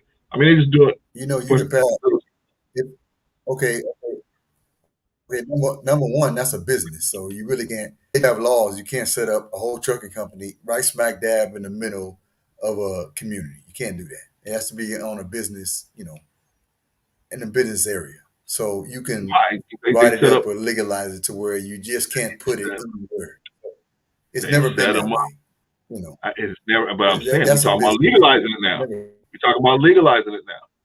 We're not talking. We're talking about legalizing it now. Where just like they can set up a halfway house on your block, they can set this up, right? So we're talking about legalizing it. And as long as they say, "Oh yeah, we're gonna only have so many clients per hour coming through there," oh, the city will say, "Oh, okay, no problem. As long as you don't affect the traffic there, oh, no problem." But they're gonna affect the traffic, right? But they say they make an agreement. Oh, we're gonna do this, or we're gonna do that. We'll do, and they let them do it. That's what I'm saying. What's the benefit if they're already doing it? What's the benefit to legalizing it? I don't see the benefits, and I'm waiting for you to tell me the benefits, bro.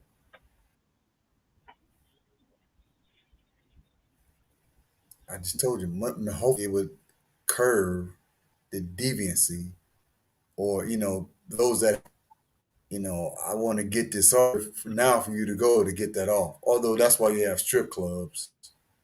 I mean, they're already Although going. They're that's already why you doing have it. whatever VIP room. Those guys are already going. So hopefully Legalizing it is going something to like bring a this whole would. new crowd to the ball game. That's what I'm saying. The guys you're talking about are already going to those. They're already dealing with prostitutes You and legalize marijuana. It didn't bring a whole new crowd. Folks who smoking marijuana still gonna smoke it. It didn't bring a whole new crowd. And that's what I'm legalizing saying. marijuana didn't destroy the black community. It didn't destroy it like that. Well, smoking So it's not like marijuana, there aren't some smoking benefits. Somebody marijuana got is to defend it like that. Like I said, I don't even believe it. smoking But I said, marijuana. go ahead. Smoking marijuana is different. You can get the product and you can take it home and you can have it at home. That's a different situation than prostitution. Most guys are not set up to be taking a prostitute to the house. They're gonna probably want to deal with it where they dealt with her at, or with a close by type of motel or something like that. It's a different ball game.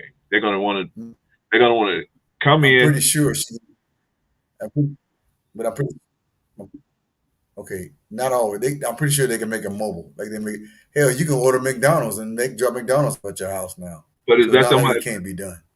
I'm not saying it can't be When you done. say it's gonna, But I'm saying it's not. to the woman it's safer. To the guy it's actually safer. Everybody knows where they're at when they're at a place that's being actually maintained and everything is under control is a controlled environment at that location. Now you get this woman to go to your house, and just like somebody was telling me on a story about, I think it was the lead attorney was doing a story about this dude. He met this chick at a club, took her to the house, and took her to a hotel room.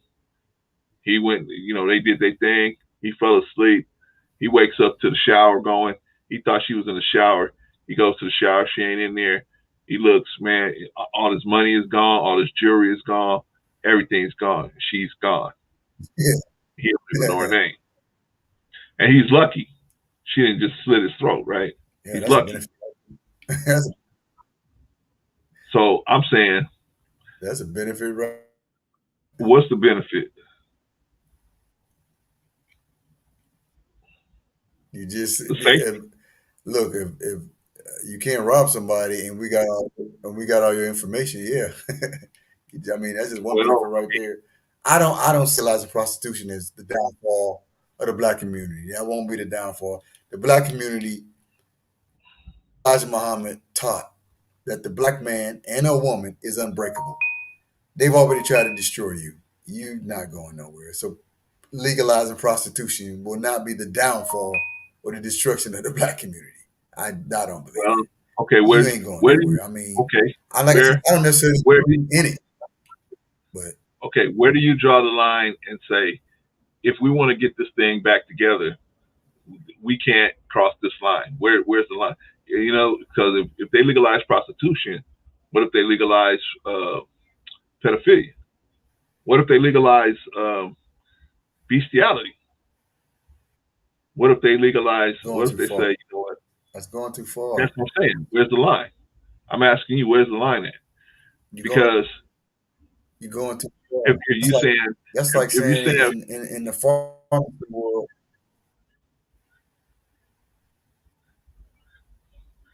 No, that's like saying in the pharmacy world they have already legalized drugs. You can sell drugs to heal.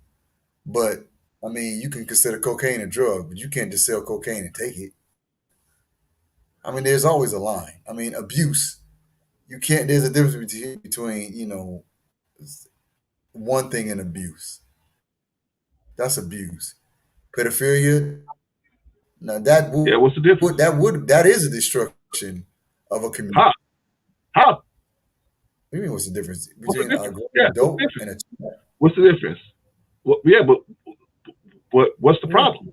I you know don't it's know an the adult difference and a child. What's the between a problem? grown adult and a child. Huh? Let's not be What's the silly. problem? No, no, no. I'm not. I'm Let's not be saying, silly. what is that? What is the actual problem?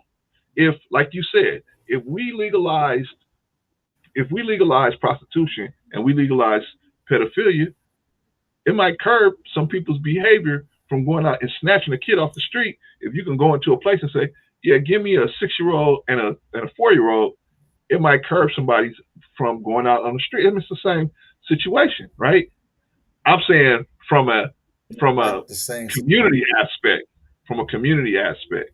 Forget the moral thing. We're not talking about the moral issue because all of this has a moral issue, but we're not talking about that because like we talking about, people gonna be pedophiles whether we legalize that or not. People gonna be messing with prostitutes whether we legalize that or not, right? So people gonna be having sex with animals.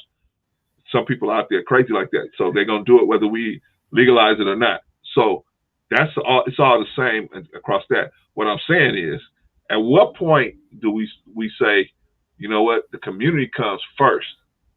The community comes first. Yeah, I know you want to get your rocks off, but the way you're gonna go about doing it in this way, it's not gonna work because it's gonna put us all in a bad situation. It sounds good in theory, but it's gonna put us all in a worse situation. That's all I'm saying. That's all I'm saying. Because that's why I say, well, You where's the got line? Because there's somebody out there right now. do you got a better way? If you got Yeah, I mean, God's way is the better way, but don't nobody want to do God's way. I mean, and I know I'm not silly enough to think that, oh well, me and you talking is gonna change everything. No, I'm just saying, if they going if there's a way they could legalize it without affecting us dramatically, maybe I'd be willing to talk about it more. I'd be willing to sit down and talk about it more. But I know how America plays their game. Whenever they want to legalize something they don't really feel is good, where do they put it at? Who does it mainly affect? Us. We're usually the people that they say, oh, okay, yeah, you know, let's try it out on them and see how it works. Right? I only seen one time that they didn't do that, Yeah. and they believe in it is with this vaccine. That's the only time I saw them jumping in line first. Typically, they come and test stuff out on us first, especially something that's unknown and untried, untested, Yeah. everything. Why? Because I was with a doctor one time, and the doctor told me Well, African Americans have the strongest organs, the best organs on the planet. This is a Caucasian sister told me this. She said, African Americans have the best organs. So when you see African Americans organs having organ failure, you know something really serious was going on because they have the best organs on the planet. yeah. And I believed her. I believed her. I mean, she didn't put no stats in front of me, but I believed her based on her sincerity, the way she was talking to me. But I think that's why they tested. They use us to test them. Go ahead, brother. Yeah. Well, let me conclusion. Let me say my conclusion that I still Okay. say it should be legalized anyway. I still say, in a lot of ways, the tricks or what the prostitute is doing is being practiced by most women. You know, so practically, you see it like that, it's like you might as well legalize it. Like prohibition, liquor, like drugs. What most drugs are used to heal. But when it's abused, then you're going too far. If you want to know what a line is, that's the abuse. When you pedophilia will be the downfall or the destruction of any community. So, Why? I mean, let's not be silly and say, well, where's the line? What do you mean? Why? You can't. Yeah, why? You would destroy a Why? child. You can't because a child is not ready for that. So I mean, come on, man. Everybody, come on. You can't. You're an No, adult. no, no, That's a no, no, no. child, I, and you're I mean, forcing something that I they don't. understand that, but what I'm saying to you is just like in a previous example we were looking at with the we were just looking at it from the perspective of um, and let's don't use the P word no more. We'll use child endangerment because I see they're trying to shut the stream down. See, we got certain words that you may say that made them start them to try to shut the stream down. So anyway, see, it just went away. Well, But anyway, let's go and wrap this up. yeah. Okay, well, let me let you finish your final thought, and then I'll finish mine. No, I'm done. I'm done. Okay. Okay, my final thought is that I don't promote. We're obviously not promoting. This is just a commentary. We're not promoting child endangerment or anything like that. We're not even promoting prostitution. It's just a discussion on whether it should be legalized or not. So don't think we're promoting anything like that. I was just asking brother where the line was as far as what would be acceptable just off the basis of the needs of the public, the needs of the men. All right. So anyway, we might revisit this later. My final thought is I don't feel like it should be legalized because of the effects that it might have on the community, the black community in particular. But if somebody can show me any benefits, Brother Jarvis really didn't cover that for me, for the way my head thinks. He gave me some ideas, but he didn't cover it the way my head thinks. So maybe somebody out there can hit us up and tell me some information that might give me some good information why it should be legalized. Anyway, with that being said, we got one more thing to hit, which is the old school set. The old school set is Everybody Loves Sunshine by Roy Ayers. Go check that out. And got anything else to say, Brother Jarvis? It's a good show, man. Appreciate you stopping by. No, sir. All right, then, brother. I appreciate you stopping by. Thank you, as always, for your excellent commentary. One reason why I like Brother Jarvis, he don't agree with me on everything, but we still brothers. And if you mess with him, you mess with me, and you mess with me, you mess with him. All right, so we will talk to y'all next week. I might be thinking about changing the time to an earlier time the week. We'll see. But I discussed that with Brother Jarvis in the background, and we'll see what's happening. Until next week, y'all. See y'all. Thank you, Brother Jarvis. Peace. See you later, brother.